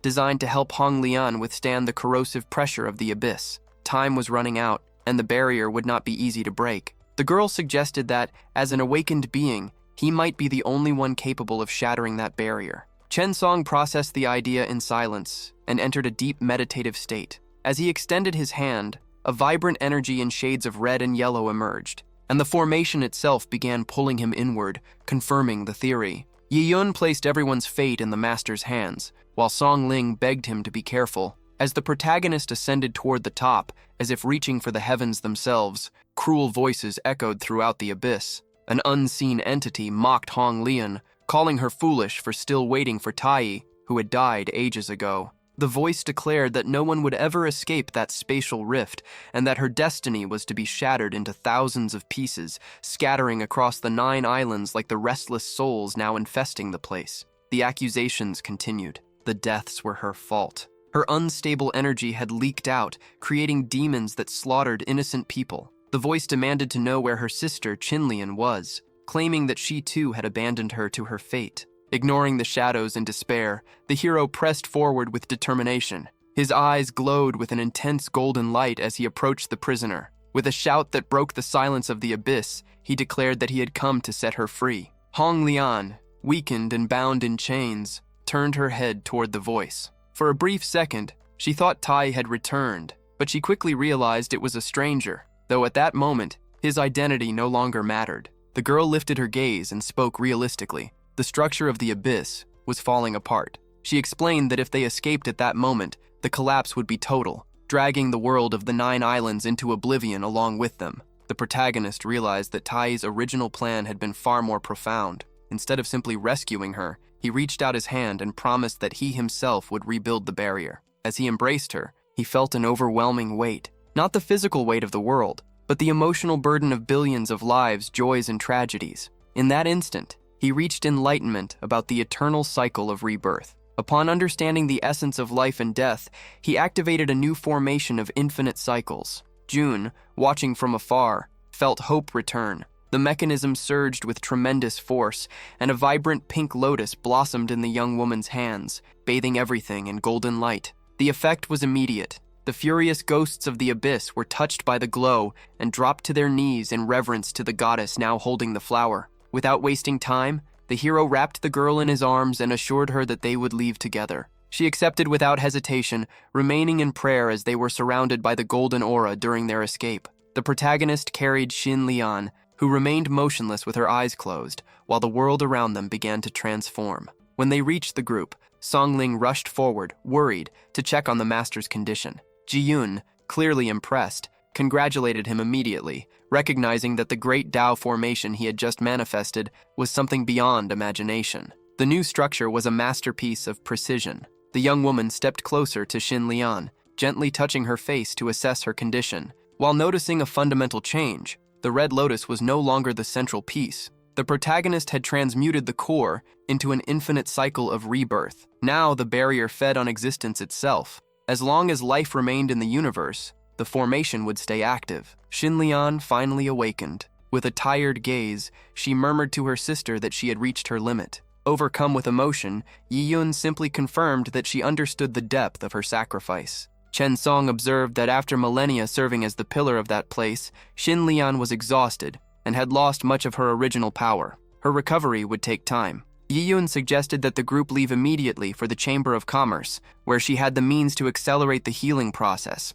She explained to the hero that Hong Lian's strength depended directly on his energy. The plan was to use an ancient formation to synchronize everyone's natural ki, creating a resonance capable of restoring the goddess's life force. The young man agreed to help, sitting beside them according to Jun's instructions. Although he was still adjusting to controlling such immense power, he knew he could not afford to make a mistake. The women closed their eyes, sinking into deep concentration until they opened them at the exact same moment. What they saw, however, shattered the sense of relief. Their gazes seemed to pierce through time itself, locked onto a vision of the future that was beginning to materialize right in front of them. The protagonist felt a chill run down his spine and stepped back in alarm at what was forming on the horizon, while the green-haired girl struggled to process the new threat that was emerging. When they awakened, fear was nowhere to be found. The essence of Yiyun and Honglian was pure spiritual energy. Even their clothing was a manifestation of that power. However, to save Junlian's life, all that energy had been drained, causing their garments to vanish in the process. The protagonist stepped closer to Yiyun, wanting to make sure she was all right. She admitted that both of them felt the absence of nourishment from nature, something they had not experienced for ages. The ritual reached its peak. Beams of multicolored light began to twist through the air, merging together before shooting toward the sky. In the middle of that breathtaking display, Junlian called the young man by name, her face slightly flushed due to their closeness. Meanwhile, Chongling watched the scene from the window, mesmerized by the beauty of the lights rising upward, wondering if what she was seeing was real or just a dream. Junlian surrendered herself to meditation, arms open, bathed in an intense reddish glow that seemed to project visions of distant places. The scene abruptly shifted to a dark alley in the city of Qinyang. A young man walked quickly, relieved that he had managed to slip away from Yiyun's surveillance. He believed he was finally free, but shadows were already watching him from afar. A female voice laughed, commenting that capturing him had been easier than expected. Sensing a hostile presence behind him, the boy spun around in panic. Back in the office, Junlian felt the shock of that spiritual connection and reacted as if something had physically grabbed her, warning Chongling that the danger had just changed targets. The ritual ended successfully. Relieved, the protagonist approached the young woman and thanked her for all the effort she had put into their cause. When asked about her condition, she smiled and said she felt renewed. She mentioned that although he was now known as Chen Song, he had acted with the same nobility as Tai, returning every drop of energy she had given him. Encouraged by her recovery, Chen Song suggested that everyone go out to celebrate in the city. He was excited to introduce their new allies, joking that one of them had somehow become even more stunning than her own sister. Yiyun, however, chose to stay behind. She explained that Junlian's long period of captivity required complete rest. As they prepared to leave, Lan Xiao appeared at the doorway, formally introducing himself to the group and sparking everyone's curiosity. Shortly afterward, the scene shifted to the busy streets of Qinyang. While the girls admired the fish swimming beneath a bridge, a sudden commotion shattered the peaceful mood. A vendor shouted in desperation, demanding payment for his food, while two men grabbed him by the neck. The aggressors used their role as supposed protectors of the city against demons as an excuse to extort the merchant, believing their military service entitled them to take whatever they wanted for free. Chen Song wrapped an arm around Junlian, shielding her from the hostile scene as the thugs turned their attention toward them. Songling refused to stay silent. Furious, she confronted the men, questioning whether real warriors behaved like criminals and ordering them to release the victim. One of the brutes mocked the girl's courage, asking if she truly intended to lay down the law. Without backing down, Songling demanded immediate payment and told them to leave. Surprised by the firm resolve of such a striking woman, the men eventually gave in, releasing the vendor while muttering under their breath, clearly impressed by her fierce temperament. Although Songling acted with ruthless determination, she felt that this display of strength was necessary as a form of gratitude for Chen Song's rescue. The tension exploded when the protagonist issued a silent command. An invisible crushing pressure forced the aggressors to drop to their knees instantly, as if a giant hand had slammed them to the ground. One of the men, furious and humiliated, shouted that he was a deputy general of the Imperial Army and that using spiritual energy against officers was a serious crime. He pointed toward the horizon, announcing the arrival of the governor of Qinyang. Upon seeing the leader approach, the soldier demanded Chen Song's immediate execution for violating the city's laws. However, the twist came quickly. Instead of arresting the young man, the Lord of Qinyang bowed respectfully and addressed him as master. The shock left the soldiers frozen in place. Chen Song explained coldly that those men had crossed the line and insulted people they never should have touched.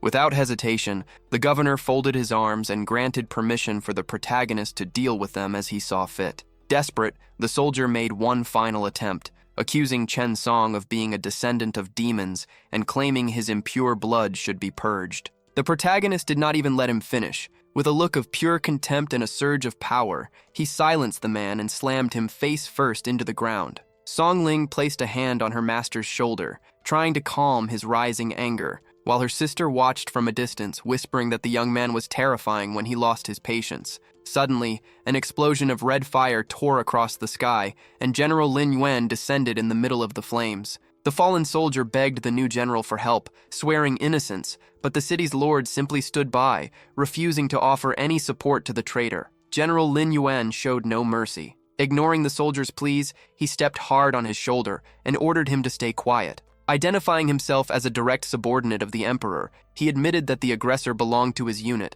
but promised to answer for the situation before the ruler of Qinyang. With a brutal strike, he hurled the warrior aside. Beaten and humiliated, the soldier finally understood the severity of his actions. He begged Chen Song for forgiveness, admitting that his behavior toward women and citizens had been inexcusable. Facing the man who was kneeling and begging desperately for his life while seeking the general's support, Chen Song remained silent for a moment, carefully analyzing the situation. Then he slowly raised his hand, which began to pulse with vibrant blue energy as cries for mercy echoed through the area. The atmosphere grew heavier when the young man's gaze shifted into an intimidating crimson tone. The general, trying to maintain control of the situation, suggested to Mr. Chen Song that they resolve the matter at the barracks. The protagonist, however, showed no willingness to cooperate and questioned whether they would actually be released after the transfer. The officer's reply was blunt. Martial law would be enforced with severity. He claimed he only wanted to prevent a bloodbath in the middle of the street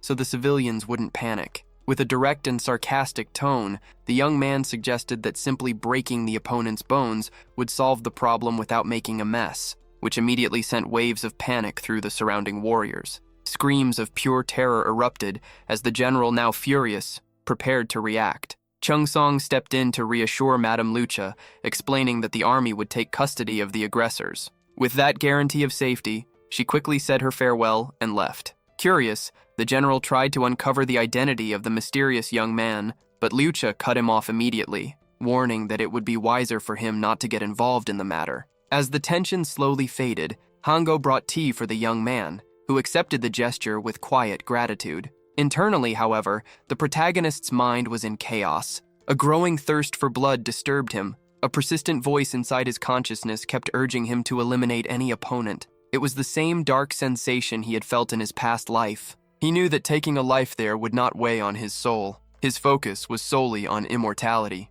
The calm did not last long. The protagonist sensed hidden presences and ordered the 3 observers on the rooftop to reveal themselves. Chongling mocked their attempt at stealth, pointing out that wearing heavy cloaks under the blazing sun was a ridiculous disguise. The surprise came when the figures descended. Upon noticing Shen Gubao accompanied by 2 hooded men, the girl wasted no time and demanded to know what he was plotting there. Shen Gubao raised his hand in a defensive gesture and tried to explain that no one would believe in his innocence anyway, claiming he had been forced to lead them there. Ignoring the excuses, the hooded individuals introduced themselves as the benefactor twins, declaring that their mission was to liberate spiritual treasures from their owners. Song Ling quickly identified their attack. A barrage of gold coins launched at high speed straight toward her. To the invader's complete shock, the projectiles simply bounced off her body without causing any damage. In the middle of the clash, the woman in the black cloak ended up sprawled on the ground, revealing her face when her hood slipped off.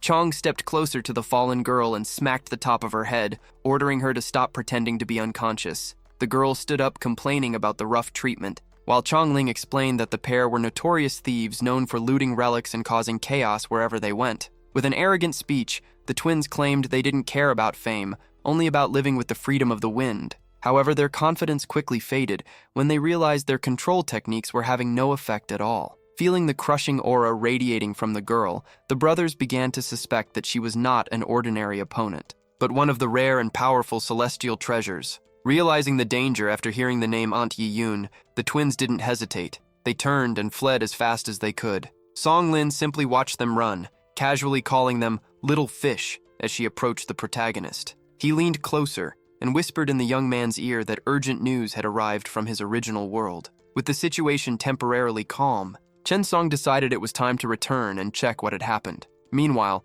the scene shifted to the imposing UN syndicate, where colossal buildings seemed to touch the clouds. Inside, Chen Yin questioned Mr. Liu about the seriousness of the situation, but he cut her off, ordering her to remain neutral and stop asking questions. He explained that things were different now. Their enemy would not be lucky this time, because he was accompanied by one of the clan's elite masters. Mo Tianyang, the second son of the Mo family, demanded revenge for the death of an elder from the Xuanyuan clan, and promised that after settling the score, the syndicate and his family would restore relations through new trade agreements. When Chen Yin mentioned that Mr. Song had influential connections with the Boyu family, Mo Tianyang laughed with open contempt, declaring that the world was driven only by power and money. He was convinced that no one would risk a powerful ally for the sake of a mere rookie alchemist. Suspecting betrayal, the girl attempted to press an emergency button hidden beneath the desk, but a sudden explosion interrupted her, making her jump in shock. Mo Tianyang stared at her coldly, warning that he would not tolerate tricks, while she responded firmly, reminding him that their syndicate was not a place where he could act without consequences. Mo Tianyang's arrogance crossed every limit. With a mocking tone, he declared that no one there should waste their breath, because not even the most highly trained guards would be a match for his power. Chijin, refusing to back down, reinforced that the UN syndicate would never bow to threats, but the villain only laughed, dismissing the commercial alliance as a mediocre and arrogant middleman. Pressured and visibly tense, the girl demanded that he step back while secretly preparing a counterattack through the red bracelet wrapped around her wrist. The strategy worked and caught Mo Tianyang off guard. In a single second, an elite guard appeared out of nowhere, surrounding him and launching a coordinated assault from every direction. Annoyed, he growled that the effort was useless. Meanwhile, Chijin silently prayed that her hidden message had reached Chen Song. She hoped he would bring reinforcements from the Boyu family to balance the scales and prevent the worst from happening. However, the protagonist entered the hall accompanied only by Lu and Xiangling. Mo Tianyang looked at him with open disdain, confirming whether that brat was the so-called famous alchemist. He even admitted he was impressed by the young man's teleportation technique, but doubted he had any other tricks up his sleeve. Worried, Qian asked why he hadn't brought the Boyu family, but the young man simply dismissed the need for help. Without patience, Mo Tianyang threw a devastating punch, aiming to end the fight right then and there. The protagonist, however, blocked the impact with irritating ease. He used only one hand to stop the blow, while the other remained busy casually scrolling on his phone. With a sharp, explosive shove, he sent the attacker flying backward. The impact was so violent that Mo Tianyang was hurled across the room, shattering glass along the way. Old Liu watched the scene frozen in terror, unable to process how such a powerful man had been subdued in seconds by a mere kid. With an icy glare filled with contempt, the protagonist turned toward old Liu and remarked that the man's stupidity seemed to have no limits,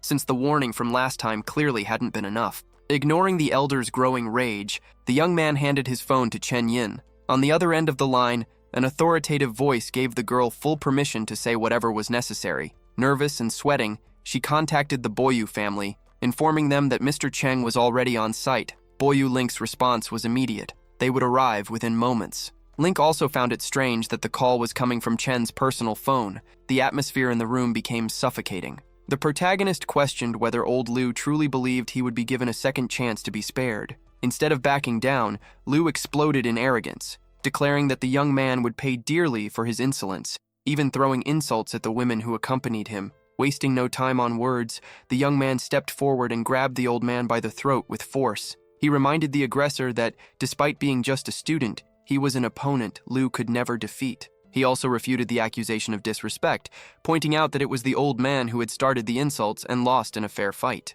Even while restrained, Liu continued to threaten the boy with death. The protagonist tightened his grip around his throat even more, mockingly saying that talking about death in that position was basically asking for bad luck. As the old man struggled desperately for air, cold sweat covered his face. Chongling noticed that her master's energy had changed once again, becoming darker, and more sinister. Desperate and coughing, Liu begged him to kill him quickly instead of dragging out the torture. However, the young man only smiled cruelly, stating that death was a luxury he had no intention of granting. For someone like Liu, a quick end would be far too easy. Instead of a swift death, the young man intended to completely break the old man, forcing him to beg for mercy on his knees. The moment was interrupted by the sudden arrival of a man dressed in white, escorted by a gray-haired elder and several subordinates. The newcomer ignored the chaos and directly asked whether Mr. Cheng Song was unharmed. As they scanned the room, they were met with a pathetic sight. Old Liu sprawled on the floor and Mo Tianyang slumped against the wall, still dazed from the previous impact.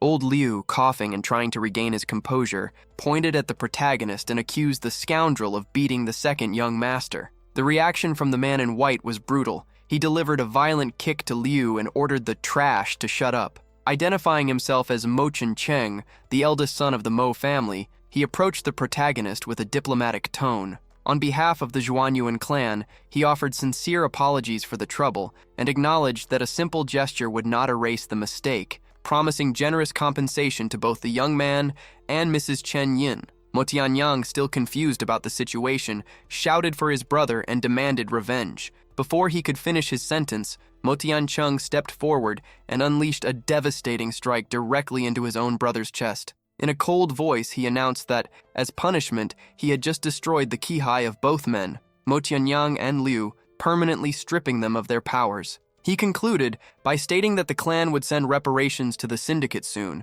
and that, for now, he would simply take that scum back home to deal with the consequences. The protagonist watched the group leave in silence, processing the situation while standing completely still. At his side, Zhang Link asked whether he had noticed the aura of destruction emanating from that man. Chung Song admitted he hadn't paid much attention, but, faced with the girl's firm insistence, he agreed that he understood the danger. The tense atmosphere soon shifted into a strategic conversation with the elder of the Boyu family. The young man thanked him for the support, but the old man brushed it off, saying they had done nothing more than their duty. The discussion quickly turned to Mo Chen-chung. Rumors claimed he was extremely attached to his younger brother, which made the fact that he had destroyed his own blood in public deeply unsettling. It became clear that the Mo family was hiding secrets that even the best spies had been unable to uncover. Chen Yin raised a suspicion. Perhaps the mystery was tied to confidential syndicate documents. She revealed that, according to reports from the southwest sector, an item very similar to what Chung Song had been searching for,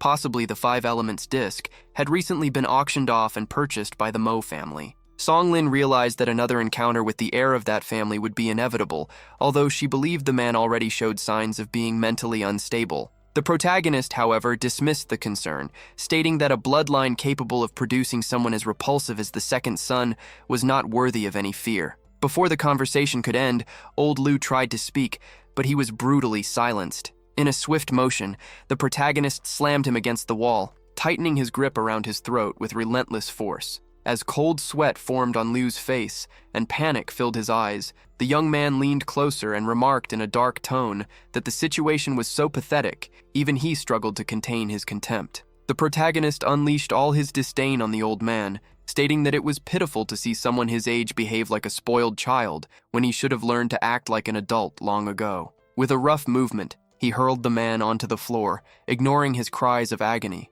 The young man added that the warnings about avoiding mistakes had been ignored and that negligence had only created more trouble. Still, he knew the story would not end there. A larger plan was already in motion to annihilate the three major clans, and revenge was only a matter of time. Focused on the objective, Chensen asked whether it was already possible to locate the artifact. Boyolink admitted the task was complicated, since the Mo family was being extremely cautious, but suggested that no one surpassed Jing when it came to tracking. The scene shifted to Sun's apartment, where the group appeared standing over a mystical symbol drawn on the floor. The girls, who had been relaxing while eating chips, quickly noticed their arrival. Immediately, Chongling asked Jin to locate the Five Elements disc. With a confident smile, Jin explained that having a clear image of the object made the search much easier. She focused her mind, summoning the energy of yin and yang with her palms facing outward. In her vision, several hooded figures appeared holding the symbol, until the image narrowed down to a specific girl.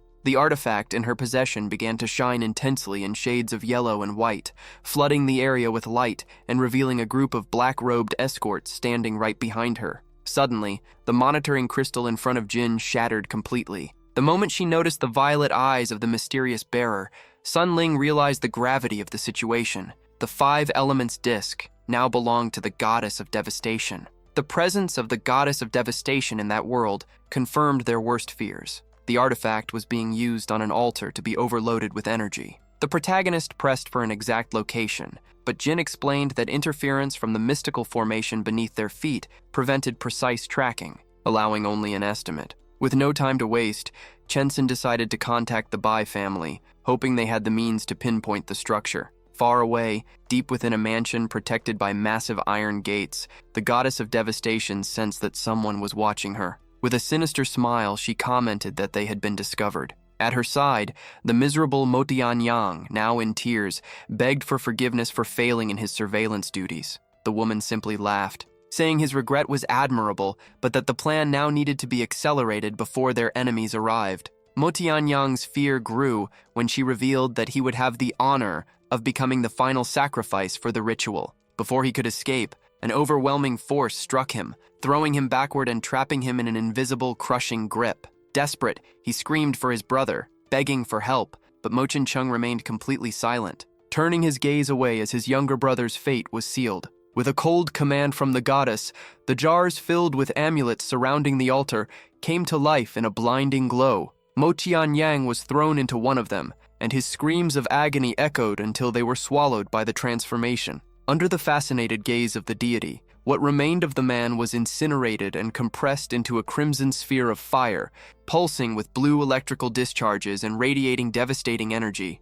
The goddess of devastation held the newly formed energy sphere in her hand, studying its glow with a cruel smile. To her, that sacrifice was far more valuable dead than alive. Without hesitation, she turned to the other Mo brother and ordered him to consume the sphere. Seeing his shock, she explained the dark logic. Since they shared the same bloodline, the energy pill was compatible. The purpose of that treasure was precisely that, to drain power from one to strengthen another. She then asked whether he had changed his mind about the plan to annihilate the 3 great clans and promised that, by obeying, he would gain overwhelming strength. Pressured and left with no alternative, the young man raised the burning sphere to his lips and swallowed it. The goddess mocked him with praise while he struggled against his own rage at being forced into such an act. The effect was immediate and violent. The man began screaming as the energy seemed to tear his body apart from the inside before rearranging itself. When the agony finally subsided, he stood up and bowed before the goddess in submission. She applauded the success of the experiment. The man was now a different shell of himself, eyes drowned in darkness and scarlet vapor escaping from his mouth. Feeling invincible, the new warrior already imagined himself as the absolute ruler, declaring that the Mo family would finally crush their rivals and reclaim their lost prestige. The goddess of devastation, satisfied with the perfect result, pointed toward the exit. She revealed that there were rats surrounding the area and that this was the ideal opportunity for him to test his new destructive potential. At that moment, one of the masked subordinates confirmed that a wave of enemies was approaching. The sudden explosion of spiritual energy in the Dragon Mountains shook the Mo family mansion, leaving the origin of the phenomenon shrouded in mystery. Amid the chaos, the possessed heir emerged with scarlet eyes and absolute confidence. Without hesitation, he charged at one of the masked opponents, throwing a punch wrapped in violet light that struck the target square in the chest. The impact was so brutal that the man was blasted away, sparks flying as he crashed to the ground. Even while surrounded by a horde of swordsmen, the young man kept a sarcastic smile on his face. With superhuman agility, he leaped over his enemies and, with a simple motion of his hands, unleashed an energy blast that devastated the battlefield, splitting rocks and trees while knocking soldiers aside like rag dolls. Consumed by a demonic euphoria, he shouted that this power was beyond any dream and that no one would ever dare challenge him again. His distorted laughter echoed across the mountain, sending a chilling unease through every living being who heard it. Meanwhile, Bo Yuling warned the protagonist about the sudden silence from the shadow guards after the explosion at the mansion. The situation was critical, and the transport was already prepared for departure. Chung Song did not hesitate and ordered them to head to the location immediately. When asked how they would find the exact point of the battle, the girl simply pointed to the phone, confirming that the GPS had already tracked the coordinates sent by the spies. The young man took the device and began mapping the route, preparing for the imminent confrontation.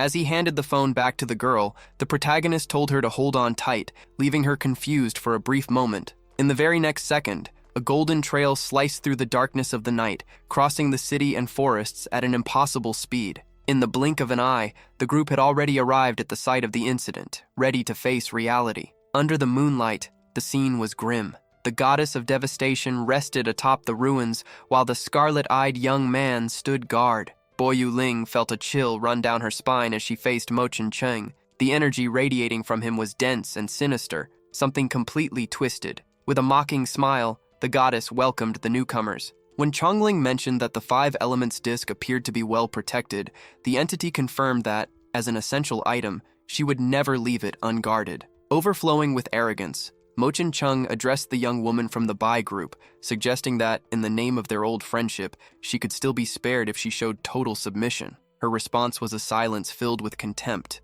The villain simply laughed, declaring that in the end, everyone would kneel before him. He then fixed his gaze on Chung Song with hatred, satisfied that he would not need to hunt him down to avenge the honor of the Mo family. The protagonist remained calm, pointing out that the sudden courage came only from the power borrowed from the goddess. Irritated by the remark, Mo Cheng charged forward, promising to bury his rival in the same fate as his failed brother. A burst of violet energy accompanied his direct punch. Boyolin watched in terror, realizing that the enemy's power had escalated to an absurd level. However, the expected impact never came. With a sharp and precise motion, the protagonist intercepted the blow, closing his hand around the attacker's fist. Shock immediately spread across Mo Cheng's face as he tried to understand how his devastating strike had been stopped so effortlessly. The protagonist kept the enemy's fist locked in place and asked with irony whether he truly believed that borrowed power would be enough. Without giving him time to react,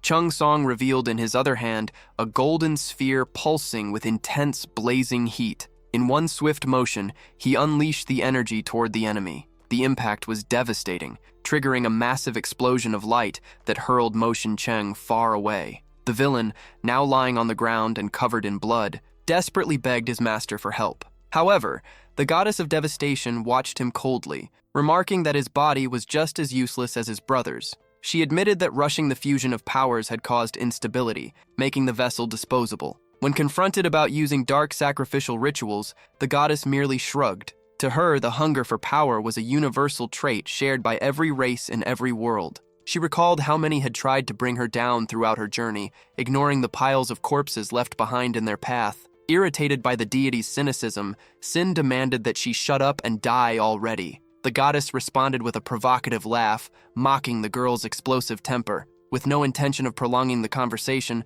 she announced that she had more urgent matters to handle, but left a warning. They would not be forgotten and would soon receive a gift. With an elegant gesture, she channeled an intense violet light, preparing to disappear and leave behind the promise of her next threat. Sensing the danger, the protagonist ordered everyone to fall back and positioned himself at the front, creating a protective barrier. A thick purple mist began rising from the ground, covering everything around them and blocking visibility. Song Ling, in panic, realized too late that the goddess of devastation had used the distraction to escape. While the purple smoke still hovered over the mountains, 2 off-road vehicles suddenly appeared on the road and stopped abruptly. From them stepped out a white-haired elder and a young boy, both visibly worried about what they might find. The moment they saw Chung Song and the rest of the group unharmed, relief washed over them. The boy ran toward the protagonist and bowed deeply in respect. He was beaming with joy, explaining that thanks to the medicinal pill Chung Song had given his family, his body had fully recovered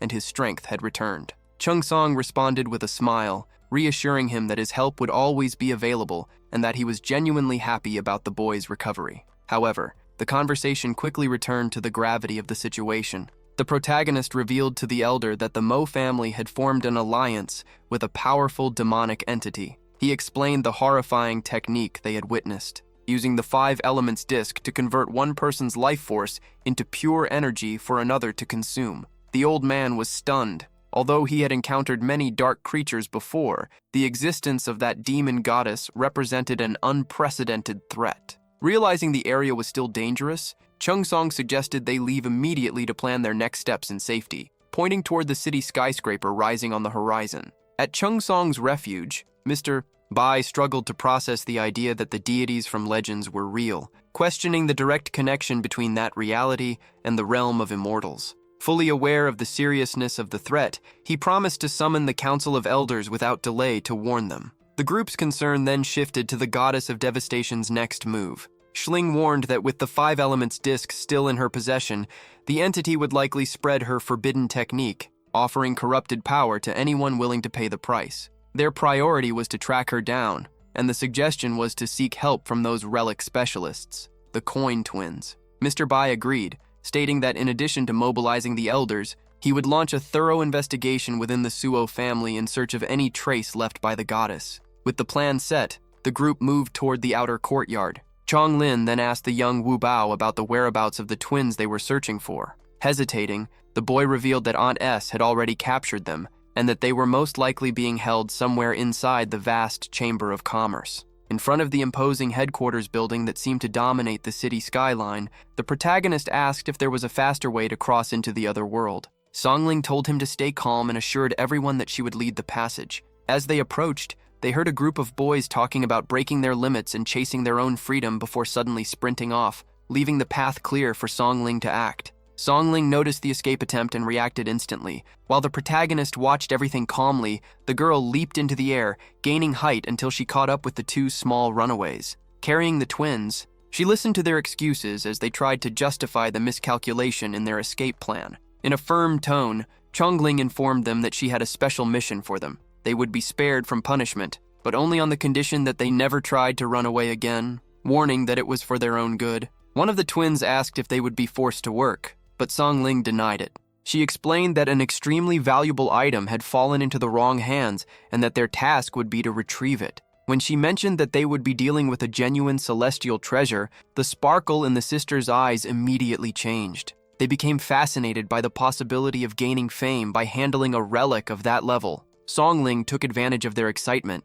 but made it clear that there was a catch. The girls quickly suspected there was a hidden twist, yet curiosity eventually won them over. When the argument between the twins started slowing things down, Songling threatened to send them back to the strict training of the Chamber of Commerce director, determined to keep them from causing trouble in the streets again. Cornered, the sisters turned serious and demanded to know the final terms. Songling was direct. To take part, they would have to sign formal servitude contracts with her master. The sisters immediately resisted, insisting that they had never served anyone before and would not be forced to accept a master now. Songling, however, laid it out plainly. They would only be able to reach the place where the celestial treasure was hidden if they accepted that bond. The explanation left both of them confused and uneasy, but the girl clarified that the relic belonged to another dimension, and the only bridge to cross over was a spiritual connection with the artifact's owner. The revelation that other worlds existed sparked the twins' curiosity, but their hesitation about accepting a master still held them back. Seeing their uncertainty, Songling suggested a middle ground, a temporary agreement instead of eternal servitude. The proposal caught the girls' interest, and they asked how it would work in practice. Songling then proposed that Xin Lian would act as the contract's intermediary. The situation shifted when Aunt S suddenly appeared, complaining that the two of them only knew how to cause trouble. Desperate, the twins clung to her, pleading with tears in their eyes and promising that the commitment to the new master would only last for a limited time. After a long sigh of resignation, the aunt agreed to the idea, and Khan gave the green light for Songling to begin the process, trusting that they would behave. Without wasting a second, Songling summoned a mystical scroll glowing in gold, explaining that it was the tripartite contract that would formally bind the owner, Xin Lian, and the coins together. The termination clause was clear. Any party could end the bond whenever they wished. Under the protagonist's watchful gaze, he and the twins were suddenly surrounded by a blazing aura. The sisters stepped closer and reached out their hands, causing green symbols to glow in their palms as they felt a massive surge of spiritual energy flowing through their bodies. Sling stepped in, informing the master that with the pact sealed, it was time to leave, reminding the twins to keep their composure in that new environment. In the blink of an eye, the group appeared inside the young man's modern and spotless apartment. The culture shock was immediate. The twins became fascinated by everyday objects, mistaking a simple electric light bulb for a magical artifact of ice and light, even going so far as to covet the item and claim they could feel a living presence inside the treasure. Chongling, already losing patience with their excitement, scolded them sharply. Meanwhile, the protagonist's phone lit up blue with a new incoming call. As he picked up the device to answer Mrs. Bai, one of the twins impulsively tried to use her powers but failed miserably. The other hugged her, offering comfort after realizing that their mystical abilities were useless in that technological world. Frustrated and feeling deceived, they began to cry, but the young man calmly explained that those objects were not magical relics and that the laws of that place were different. Still curious despite the shock, the girls demanded to explore the rest of the apartment. With a determined laugh, Chongling grabbed the twins by the back of their necks and announced that it was time to leave. Panic took over the girls, who protested loudly, sweat running down their faces as they begged to return immediately to their home world. At the same time, the scene shifted dramatically to a housing complex turned into a war zone, covered in smoke and wreckage from downed aircraft. Standing atop the ruins, a man consumed by dark obsession and the power of the void faced his opponents. One of his allies asked Luan what he thought about that display of strength, taunting him about how the positions had been reversed. Luan remained unfazed and replied that even though they called themselves masters of the Tao, they had never truly faced evil and only relied on corrupted techniques. Therefore, his contempt remained unchanged. The villain, in a burst of arrogance, bragged about the supposed perfection of his dark magic and began forcing Luan down against the ground, laughing at the obvious fear in the young man's eyes. The amusement was cut short by the sudden arrival of Chung Song, who appeared on the battlefield like a ghost. The attacker's initial fury, as he threatened to bury everyone beneath the asphalt, turned into paralyzing shock when he felt the crushing pressure radiating from the protagonist. Ignoring the enemies around him, Chung Song simply looked toward the horizon and informed Lei Yuan that the coordinates of his sister were accurate, ordering him to hurry and finish the mission. The group watched Chung with respect, fully aware of the overwhelming power he carried. While the men kept their eyes on the horizon with grim expressions, a beam of purple light suddenly struck Song Ling in the chest. She reacted instantly, warning that they were inside a magical formation charged with sinister energy. The purple rays advanced toward them relentlessly, forcing Chung to pull the girl closer to protect her. He raised his hand and released an intense golden glow from his fingers to block the attack, although one of the twins mocked the situation, claiming it was nothing more than a simple trap. Amid the chaos, amulet coins lit up in the air and fired white beams that streaked across the sky. During the clash of energies, a golden sphere dropped heavily onto the ground, releasing a green aura. Driven by curiosity, the protagonist walked toward the object and picked it up. As he examined the stone, he realized it was a heliotrope, a macabre item that could only appear after a human sacrifice. The shock was immediate, and the twins demanded that he throw that filthy thing away. The stone was tossed to Song Ling, who finished the explanation by saying that each bloodstone inherits one of the 5 elements from the person who was sacrificed. That specific one carried the power of wood, unlike the firestone previously used by the man from the Mo family. The girl turned serious when asked whether they wanted to turn everything into a big news story. The protagonist ignored the comment, grabbed his phone, and called an ally to check how things were going. She reported that the group was in the underground tunnels of the West Zone fighting mutant creatures.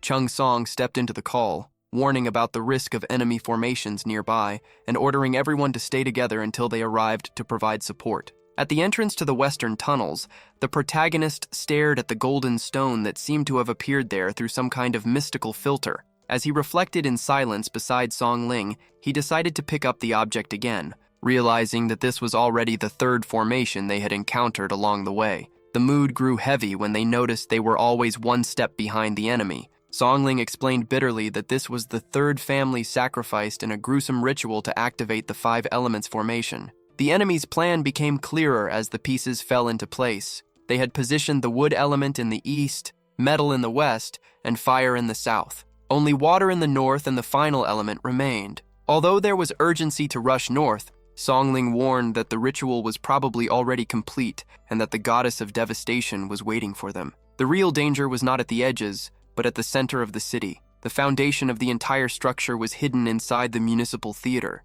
and the goddess's ultimate goal was to begin the process of total absorption. The final plan was sinister. The perfection of the 5 elements disc required the sacrifice of the souls of the entire urban population. There was real fear that if the artifact were completed, not even the twins would have the strength to contain it. The protagonist cut through the tension by declaring that the only option was an immediate counterattack. However, when they tried to use teleportation, a bright flash failed, and everyone remained in the same place. Seeing Chung Song's confusion, Song Ling explained that a spatial blocking barrier had been raised to prevent instant movement. Without magic, Lai Wen suggested using the family's vehicles for transportation. The group agreed to the strategy and soon found themselves on the road, but the journey would not be simple. The protagonist noticed golden symbols floating along the path and realized they were trapped inside some kind of mystical maze. Song Ling confirmed the suspicion, explaining that it was a defensive formation, specifically designed to disorient anyone trying to approach the disc.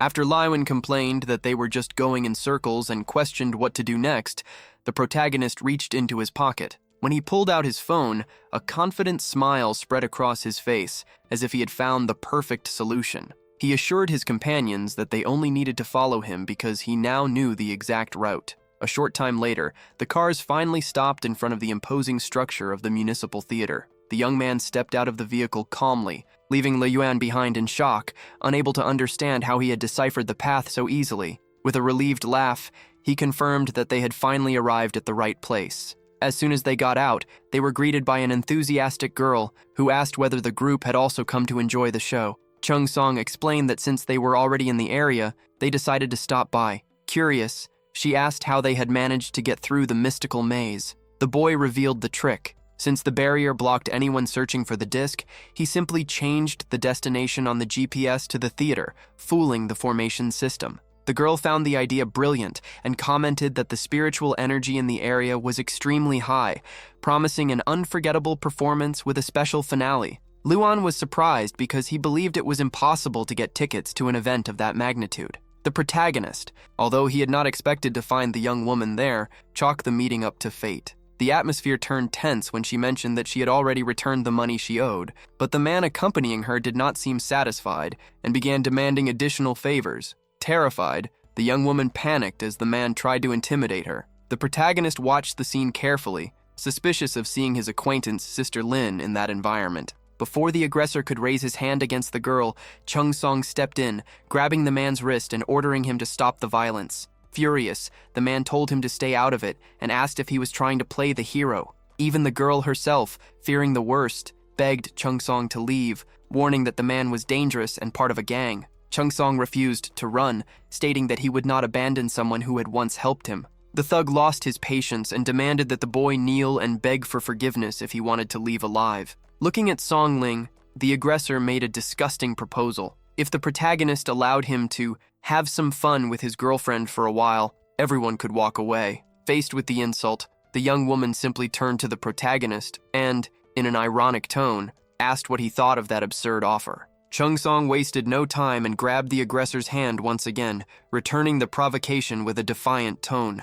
The man kept shouting, but the boy cut him off, questioning whether he truly had the courage to keep acting that way in front of the people standing there. He revealed the young woman's identity, stating that she was the daughter of the influential Mr. Yu.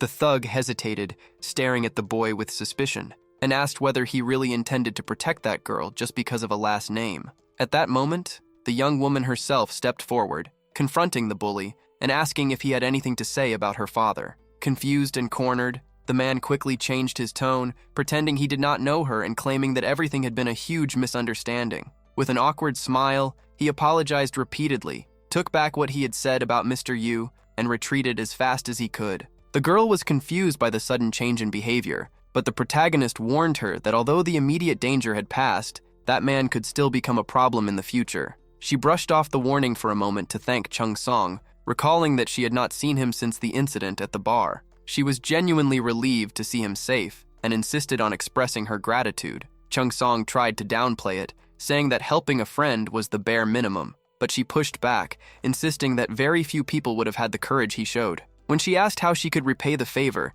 the boy was caught off guard and became visibly embarrassed, his face turning red. Sensing the heavy mood, Song Ling stepped in skillfully, suggesting they leave the formalities for later. She reminded everyone that the performance was about to begin and that they needed to take their seats since the theater was completely packed. Even though the venue was technically full, many seats remained empty, creating a strange atmosphere. Chongling, taking a sip of her cocktail, remarked that the air was becoming heavy and suffocating. Meanwhile, the twins tried to figure out how they had ended up in that theater. Their confusion was obvious, and they could not remember the path that led them there. The protagonist, seated near the front, realized that the trap was already active. As he observed the audience around him, he noticed that the people had completely lifeless expressions, as if they were in a trance. He turned to Ji and asked for the exact time of her birth. Confused, the girl revealed that she had been born on July 11th at 7 p.m., wondering why he was asking such a sudden question. He remembered Jian's words about the girl having a rare affinity with the earth element,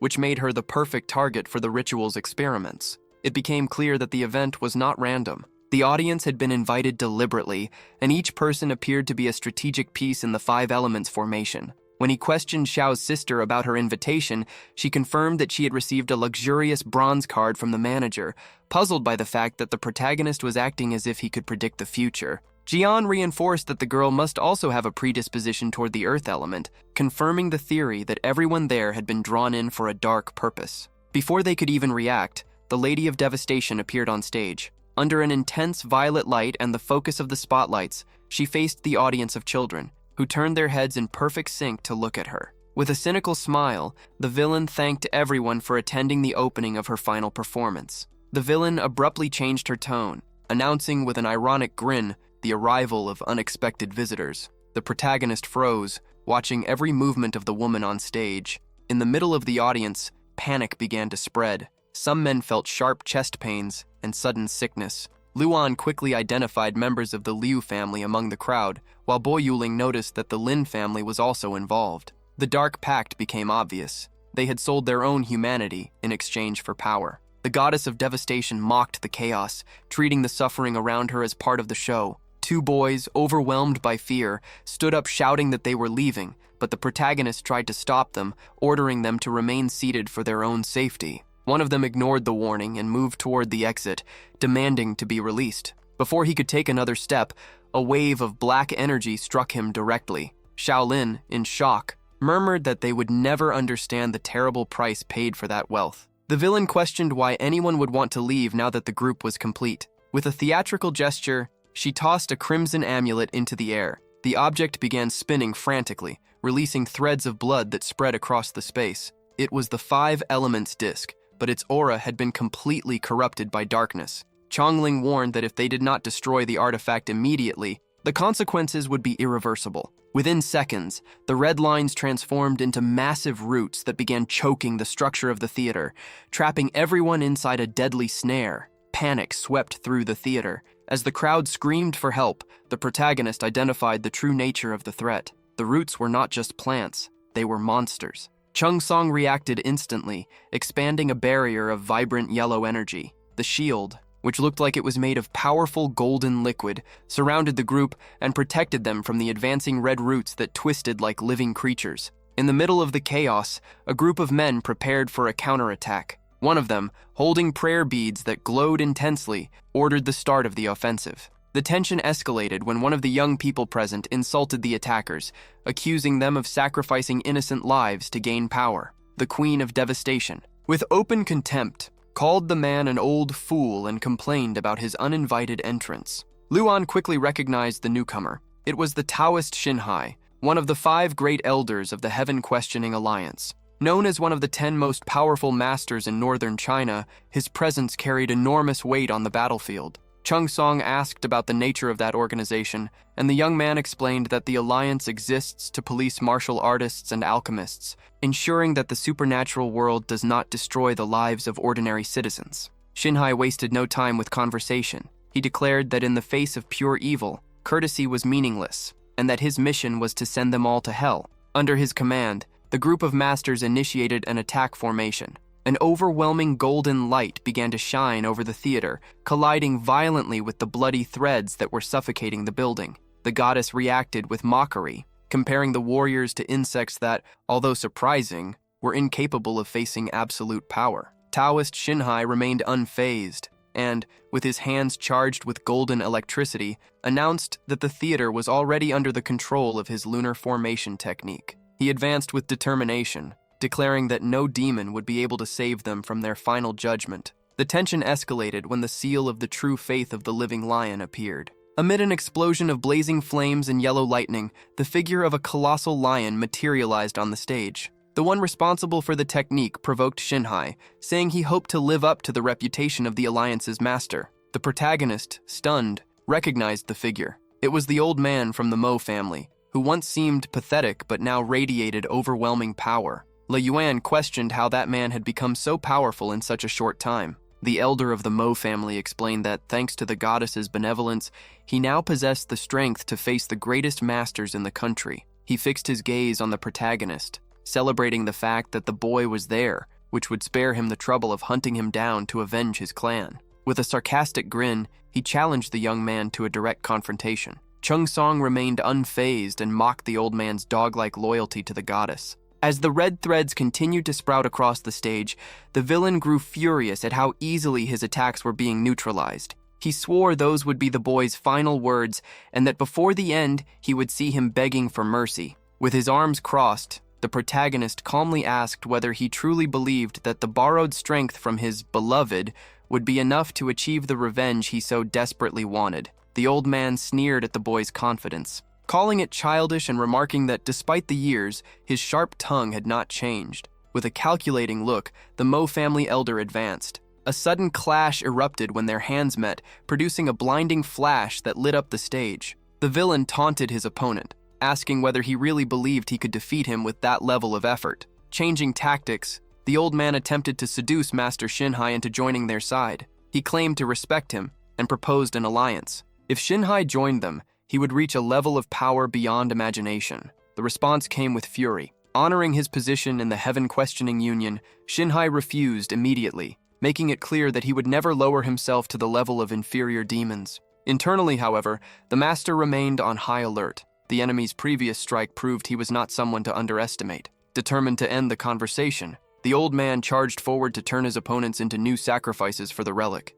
Shinhai reacted by unleashing the full moon palm technique, projecting spheres of yellow energy that sliced through the air. The collision between the lunar glow and the villain's blood-soaked aura was devastating. When struck by the sinister energy, Shinhai was thrown backward, coughing up blood from the strain. He only avoided hitting the ground because the protagonist reacted instantly, appearing behind him to catch him safely. The Mo family elder burst into laughter, boasting about the power his mistress had granted him. He took another step forward, convinced that if even an elder of the Union could not stop him, that boy would be an even easier target. The protagonist supported Shinhai, who tried to dismiss him and continue the fight. With no patience for the wounded master's pride, the young man ignored the request and declared that he clearly was not in condition to keep fighting, stepping forward to take the front line himself. With an explosive motion, he delivered a brutal kick straight into the old man's chest. The impact was so sharp that the elder spat blood and was hurled backward, crashing to the ground at the feet of his own master. The goddess of devastation watched everything with an increasingly dark expression, surprised by the overwhelming power radiating from the young man. Chung Song mocked the fallen elder, saying he was still the same useless man as always, incapable of learning that he should never challenge someone above his level, even with borrowed power. Meanwhile, Shinhai observed the scene in astonishment. The young man carried a natural authority, leading the heirs of the Li and Bai families. The master silently wondered from which hidden clan such a prodigy could have emerged. Feeling humiliated by her servant's pathetic performance, the villain approached the old man. Desperate and in tears, he begged for a second chance, swearing he would not fail again. With a cruel smile, the goddess replied that he still had value.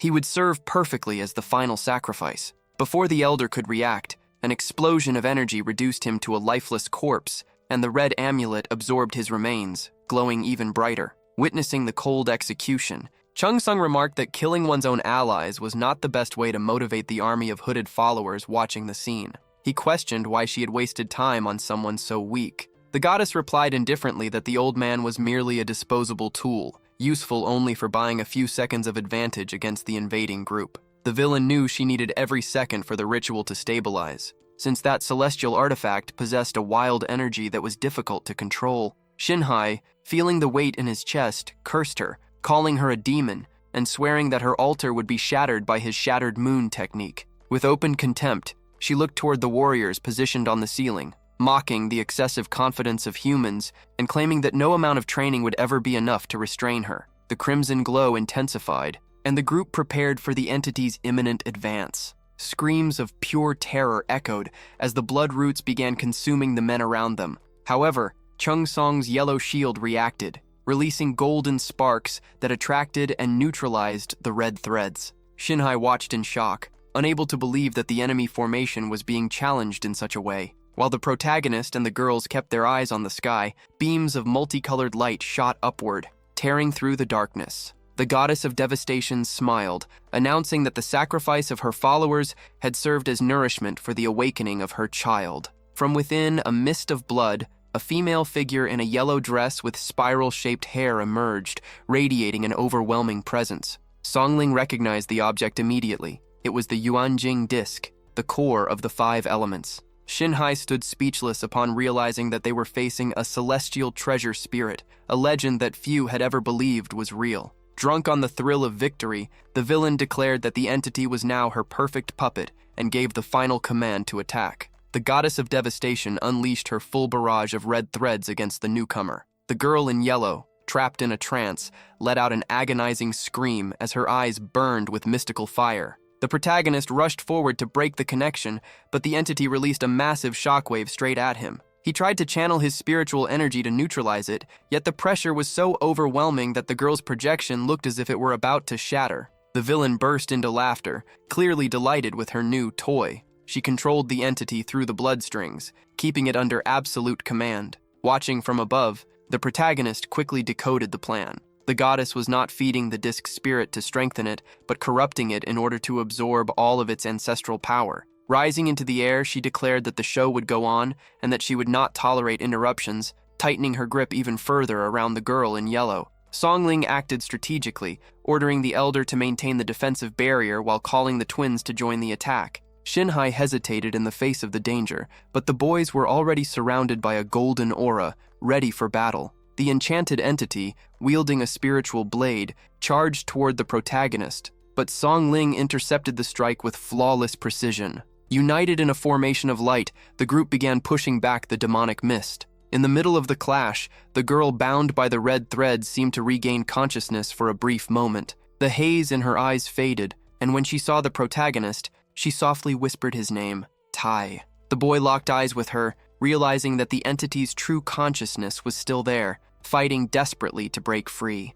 The goddess of devastation watched the group with genuine curiosity, surprised that they possessed such rare forms of magic. Even so, she mocked them, claiming that none of it would be enough to stop her. With a sharp motion, she tightened the bloodstrings, cruelly manipulating her victim like a puppet. The twins felt the gravity of the situation. The spiritual energy around them seemed warped, as if the very environment itself was empowering the villain's control spell. Songling quickly grasped the severity of the situation. Yanjing was fused into the goddess's mystical structure. As long as that foundation remained intact, breaking the control over the girl would be impossible. Following the villain's command, the captive entity unleashed a devastating blast of energy. The attack targeted Songling's neck directly, and she was already showing signs of exhaustion. The protagonist reacted at the last possible second, leaping forward and pushing her away from the path of destruction. The atmosphere became suffocating. Songling warned that the goddess's power was escalating at a dangerous rate,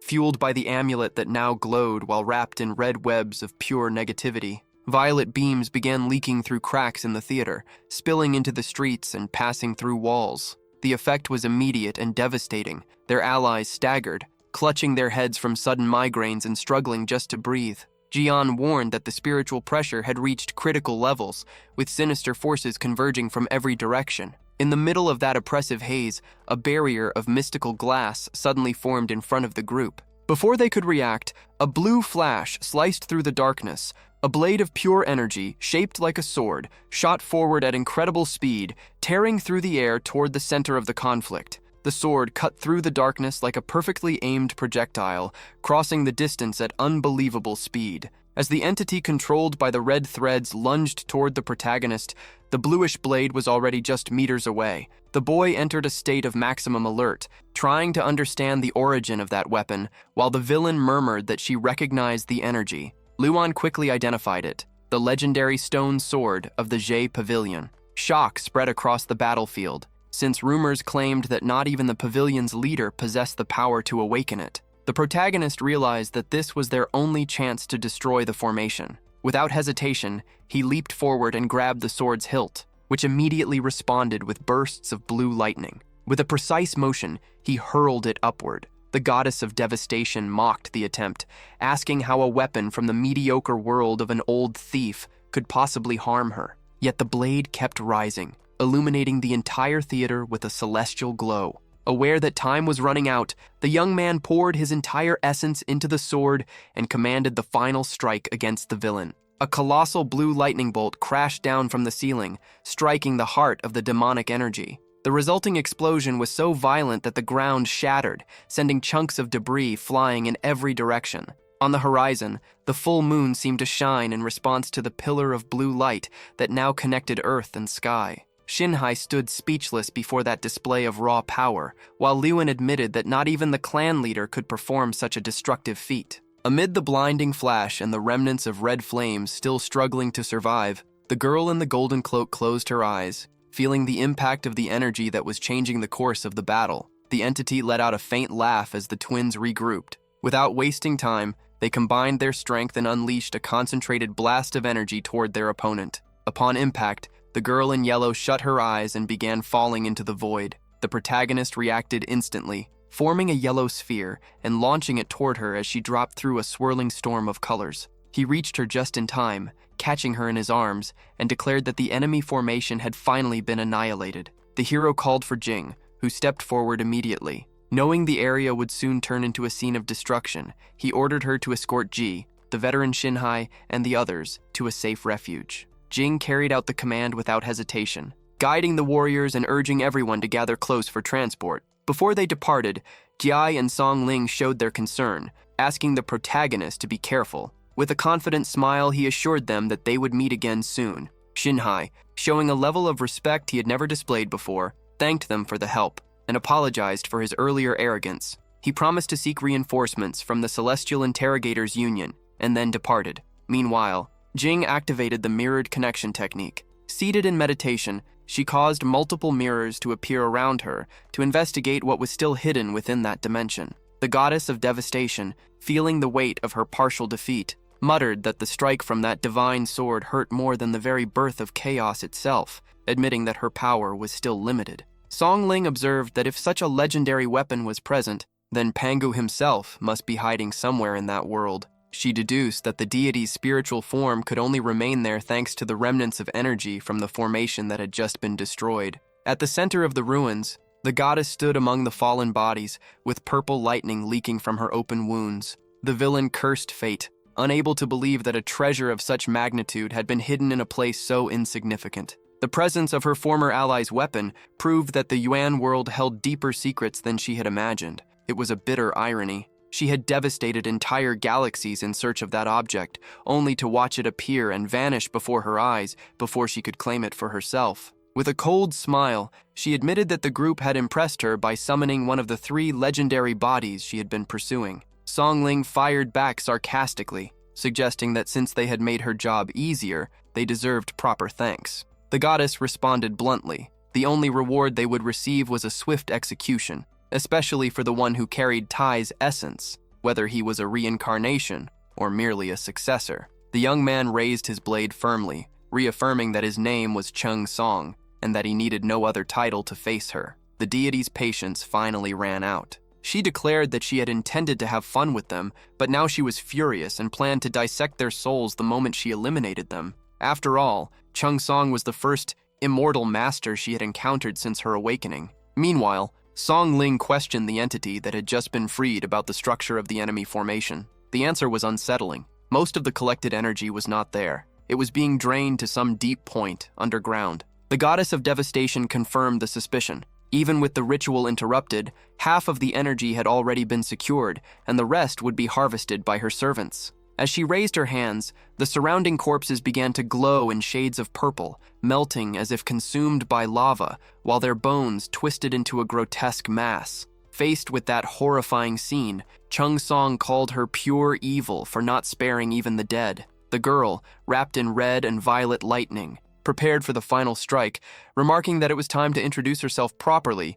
since not even the legends of Pangu had recorded her true identity. The entity revealed that Pangu had banished her from her original universe ages ago. The girl in the yellow robe, recognizing her opponent's aura, identified her as the very personification of chaos. The villain confirmed it. She was one of the three, Zero primordial demonic deities, the Lady of Lust and Sin, who had been present at the foundation of existence. In the past, she had confronted Tai, defeating him with the help of other ancient gods and scattering his essence across the cosmos. Now, she wanted to test how much of that ancient power remained within the protagonist. A massive burst of purple energy sliced through the air toward the young man. Chung Song did not retreat. He mocked her, saying she was nothing more than a weakened remnant of what she once had been. With his hands crackling with blue electricity, he charged forward at high speed. The collision produced a wave of heat and spiritual flames that lit up the theater in vibrant colors. The goddess sneered, claiming that in the past he would not even have dared to face her,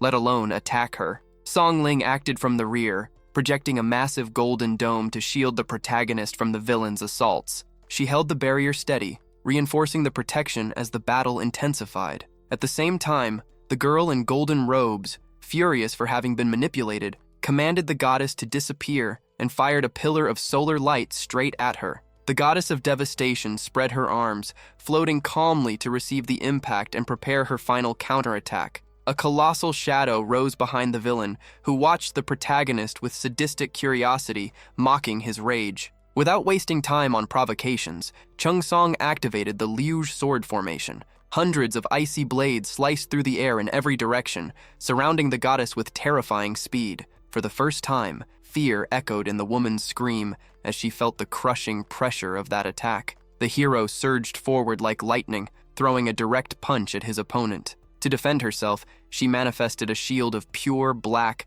malevolent energy, trying to absorb the impact. At the same time, Song Ling struck from the flank with precise movements, while Chung Song unleashed a torrent of mystical water onto the villain, forcing her to recoil sharply to protect her face. Chung Song ridiculed her, declaring that despite all her grand titles as a deity of sin and destruction, she was far weaker than he had imagined. Furious, she cursed him and promised that the game would end right there. With her eyes blazing, the goddess decided to abandon all caution, focusing her full killing intent on erasing the protagonist and his allies from existence. The reality around them began to waver. The twins felt a strange pressure, as if the world itself were trying to expel them. Song Ling realized the danger and warned that they would soon be banished. The only way out was to seal an immediate pact to destroy the goddess's essence once and for all. Following the plan, the girl in gold threw a shining amulet into the air. As the object flew surrounded by streaks of light, she called the hero by his old name,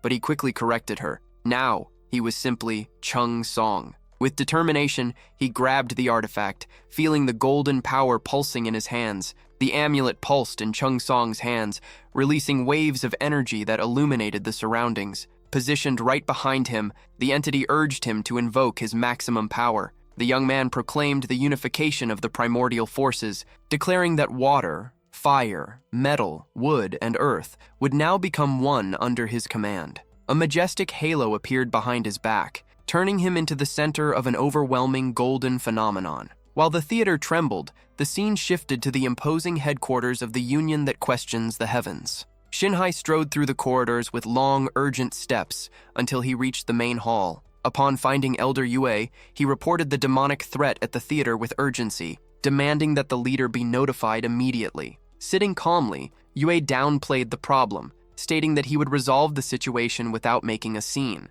Shinhai insisted, warning that he himself had nearly been defeated and that the villain possessed the power to summon a primordial image of chaos. The news caught Yue off guard, but instead of backing down, he revealed with a manic gleam in his eyes that he had mastered that very technique just 3 days earlier. Furious that a demon would dare challenge his authority within his own territory, he decided that this was the perfect opportunity to consolidate his power. In an explosion of golden flames, the elder burst through the building's window, flying across the skies at high speed like a crimson comet. Shinhai shouted for him to wait, fearing for his superior's safety, but Yue was already far away, thirsty for confrontation. Back at the theater, unaware of the new fighter's arrival, the protagonist continued his deadly clash against the goddess. The confrontation reached its peak. With the amulet in hand, the young man advanced for a decisive strike, taking advantage of every opening. The goddess of devastation was in shock. She could not understand how the technique of the 5 elements could be so overwhelming within that reality.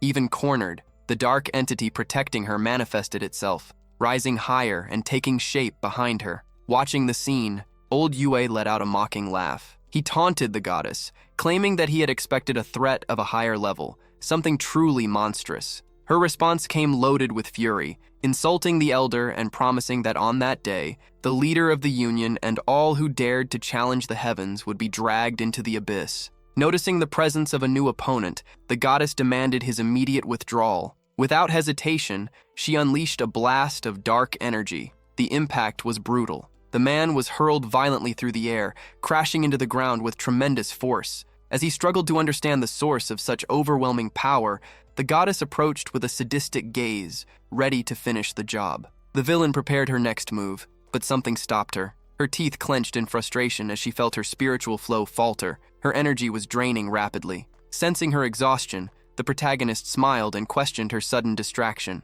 The goddess attempted one last desperate gamble. She lunged toward an artifact, but a spherical amulet glowing with intense light appeared in the air. Activating the power of the flame demon, a massive detonation erupted, firing an emerald green beam straight into the clouds. From the flames, she shaped a colossal demonic figure above her head. The creature lunged forward with jaws wide open toward the young man, lighting up everything around them. Without showing fear, the young man merely muttered that the trick was pathetic, even as the malignant shadow soared into the sky to try to devour him. Old Yue's eyes widened, stunned by the sheer scale of that demonic projection. The report he had received described a small creature, but what he now saw was colossal. With a victorious smile, the goddess of devastation admitted that she had not expected her reincarnation to sustain such a massive manifestation, believing that Tai's ancient power had been transferred into his current form. Chung Song cut in with a sharp question. Had she never considered that such power might be the young man's own achievement,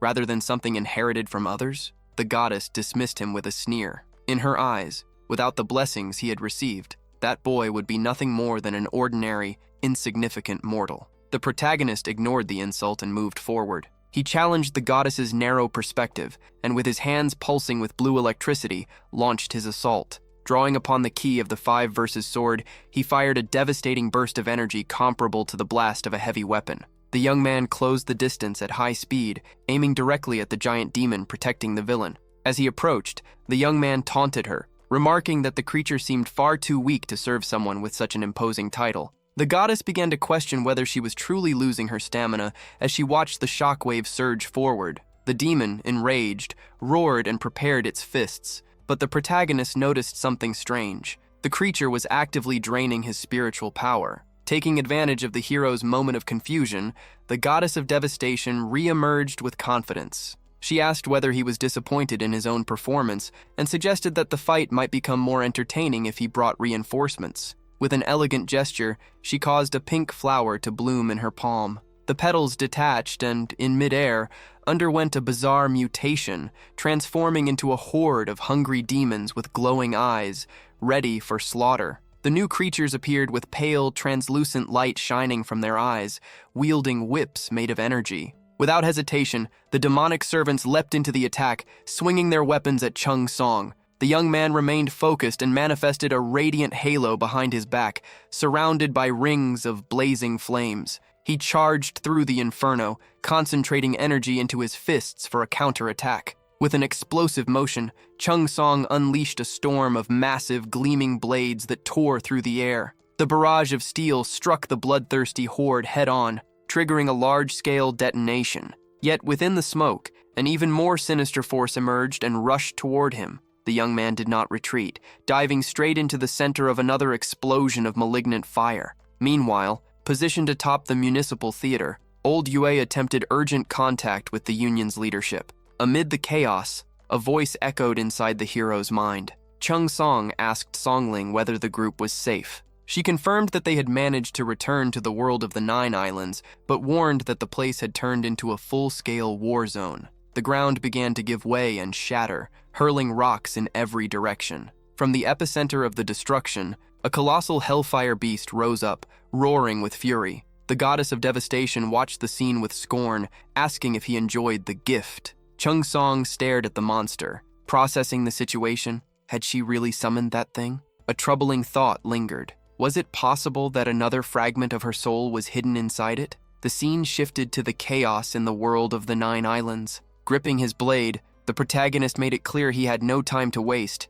He needed to end that confrontation immediately to deal with larger matters. Elsewhere on the battlefield, the tension was visible. Lee Yun-moo stood frozen, sweat streaming down his face as he clutched his injured arm. An ally approached, noticing the corrupted marks left behind by the demonic entity. The young man explained that the creature had vanished after he swallowed Chung Song's medicine, but to his frustration, it had reappeared out of nowhere. Meanwhile, Jessen gazed toward the horizon with melancholy, wondering about Chung Song's whereabouts and safety. The calm did not last long. The silence was shattered by the roar of an abyssal demon that opened jaws lined with yellowed fangs beneath the moonlight. The girl realized that the power of that samadhi had exceeded expectations and admitted that, this time, containing it would be impossible. One of her companions pointed to a sinister runic formation glowing above the beast's head, radiating an unfamiliar and malevolent energy. The monster charged forward at high speed. Zhongling locked eyes with the beast, whose eyes shone with a hypnotic yellow glow, wondering whether that blazing creature was a direct spiritual projection of the samadhi from its original plane. Amid constant flashes of light, the protagonist dove into combat against the entity. He leaped upward, gaining height to deliver a powerful vertical strike, sentencing the creature to death. Chung Song decided he would eliminate the monster first, before crushing the skeleton that irritated him. He shifted his focus back to the Queen of Devastation, unleashing a torrent of pure blue energy. On the other side, the villain remained motionless, waiting for the impact with a cynical smile, ready to neutralize the attack. The goddess of devastation mocked the hero's urgency, asking whether he was truly that desperate to save his allies in the world of the Nine Islands. Rising above him, she fired a lethal scarlet beam, taunting him by saying she felt offended that he could think about others while they were having fun. The young man fired back immediately, asking why she kept running if she truly wanted to fight. The villain's contempt turned into shock when the goddess Do-mu appeared on the battlefield. With her long golden hair and an aura of intense fire, the new deity positioned herself between them. Upon seeing the ally, the young man received clear instructions. She would take over the fight there so he could leave. Do-mu ordered him to destroy the beast in the world of the Nine Islands without delay, revealing that the blazing monster was merely a spiritual projection. The only way to defeat them was through a simultaneous attack in both worlds, otherwise, it would be useless. She assured him that she would handle the local fire demon as soon as he crossed the portal. Chongling appeared right behind her, reinforcing that Do-mu was trustworthy and that he needed to follow the plan precisely. The hero nodded, calculating the execution time. 30 seconds, the equivalent of 9 breaths. He closed his eyes, focusing completely as he activated the yin-yang amulet. As the ritual began, the two deities exchanged insults. Slingen taunted the goddess of devastation, mocking the fact that she had hidden for so long only to reappear so weakened that she could be humiliated by a 20-year-old. Furious, the goddess of devastation told her to shut up, calling her Pangu's watchdog and a traitor. The ally remained unfazed, replying that there is no judgment for those who choose the path of true power, and that her alliance with Pangu was a strategy where everyone benefits. She then prepared for battle, determined to end the argument by force. The goddess of devastation accepted the challenge with a dark smile, agreeing that judgment belongs only to the victors. At that moment, she felt the connection with her counterpart in the world of the Nine Islands fully restored. Her power was unleashed, and the final duel to decide who would prevail began. On the other plane, Shink felt immediate relief upon sensing the arrival of his master. Chung Song appeared at his side, gripping his blade with deadly determination. He had no intention of prolonging the fight. The objective was an instant kill. As the young man prepared, a smiling female figure appeared, celebrating the master's awakening. Without hesitation, he raised his sword and advanced with an overwhelming aura. The protagonist executed the technique 5 Elements Guillotine, delivering a devastating strike against the entity. At the same time, his ally summoned the power of an intense yellow moon, declaring the creature's end. A golden explosion swallowed the battlefield, blending lunar radiance with a crimson mist born from the impact. The beast, with no time to defend itself, was struck directly and collapsed, dragging its face across the rocks until it lay motionless. With the beast defeated, the ally exhaled in relief at the end of the threat. However, the hero knew the job was not finished. He still needed to return to confront the goddess of devastation in person. He ordered Song Link to initiate the dimensional jump immediately. As they crossed the portal between realities, Xiaoling let out a sinister laugh, revealing that everything they had faced so far had been nothing more than a distraction, a decoy. Back on the main battlefield, a new threat loomed over Chung Song and his companion. With fists clenched and ready for whatever came next, the young man stared toward the horizon, questioning whether they truly had enough strength to permanently annihilate that fragment of the goddess's soul. Zhou looked at the protagonist with an enigmatic gaze, asking whether he truly believed it would be simple to destroy the spiritual fragment of a demonic deity, especially one as cunning as her. She revealed that her power had once been so vast that the only solution was to fragment and seal her soul. Surprisingly, the goddess praised the young man's competence and made an unexpected invitation that he seek her out in the future at the Du Palace, hidden within the Taibashan Mountains. Before he could process the proposal, she made a vague request for him to hold her. Without understanding, the young man simply watched as she closed her eyes with a peaceful smile. At that moment, a soft golden mist began to drift from her body. The goddess collapsed, and the young man reacted instinctively, extending his arms to catch her before she could hit the ground. Song Ling explained the situation. Housing the spirit of goddess Dao Mu had transformed that body. Now, the girl possessed extraordinary vitality. She would never suffer from illness, and her lifespan would far exceed that of any ordinary human. It was in truth a divine gift.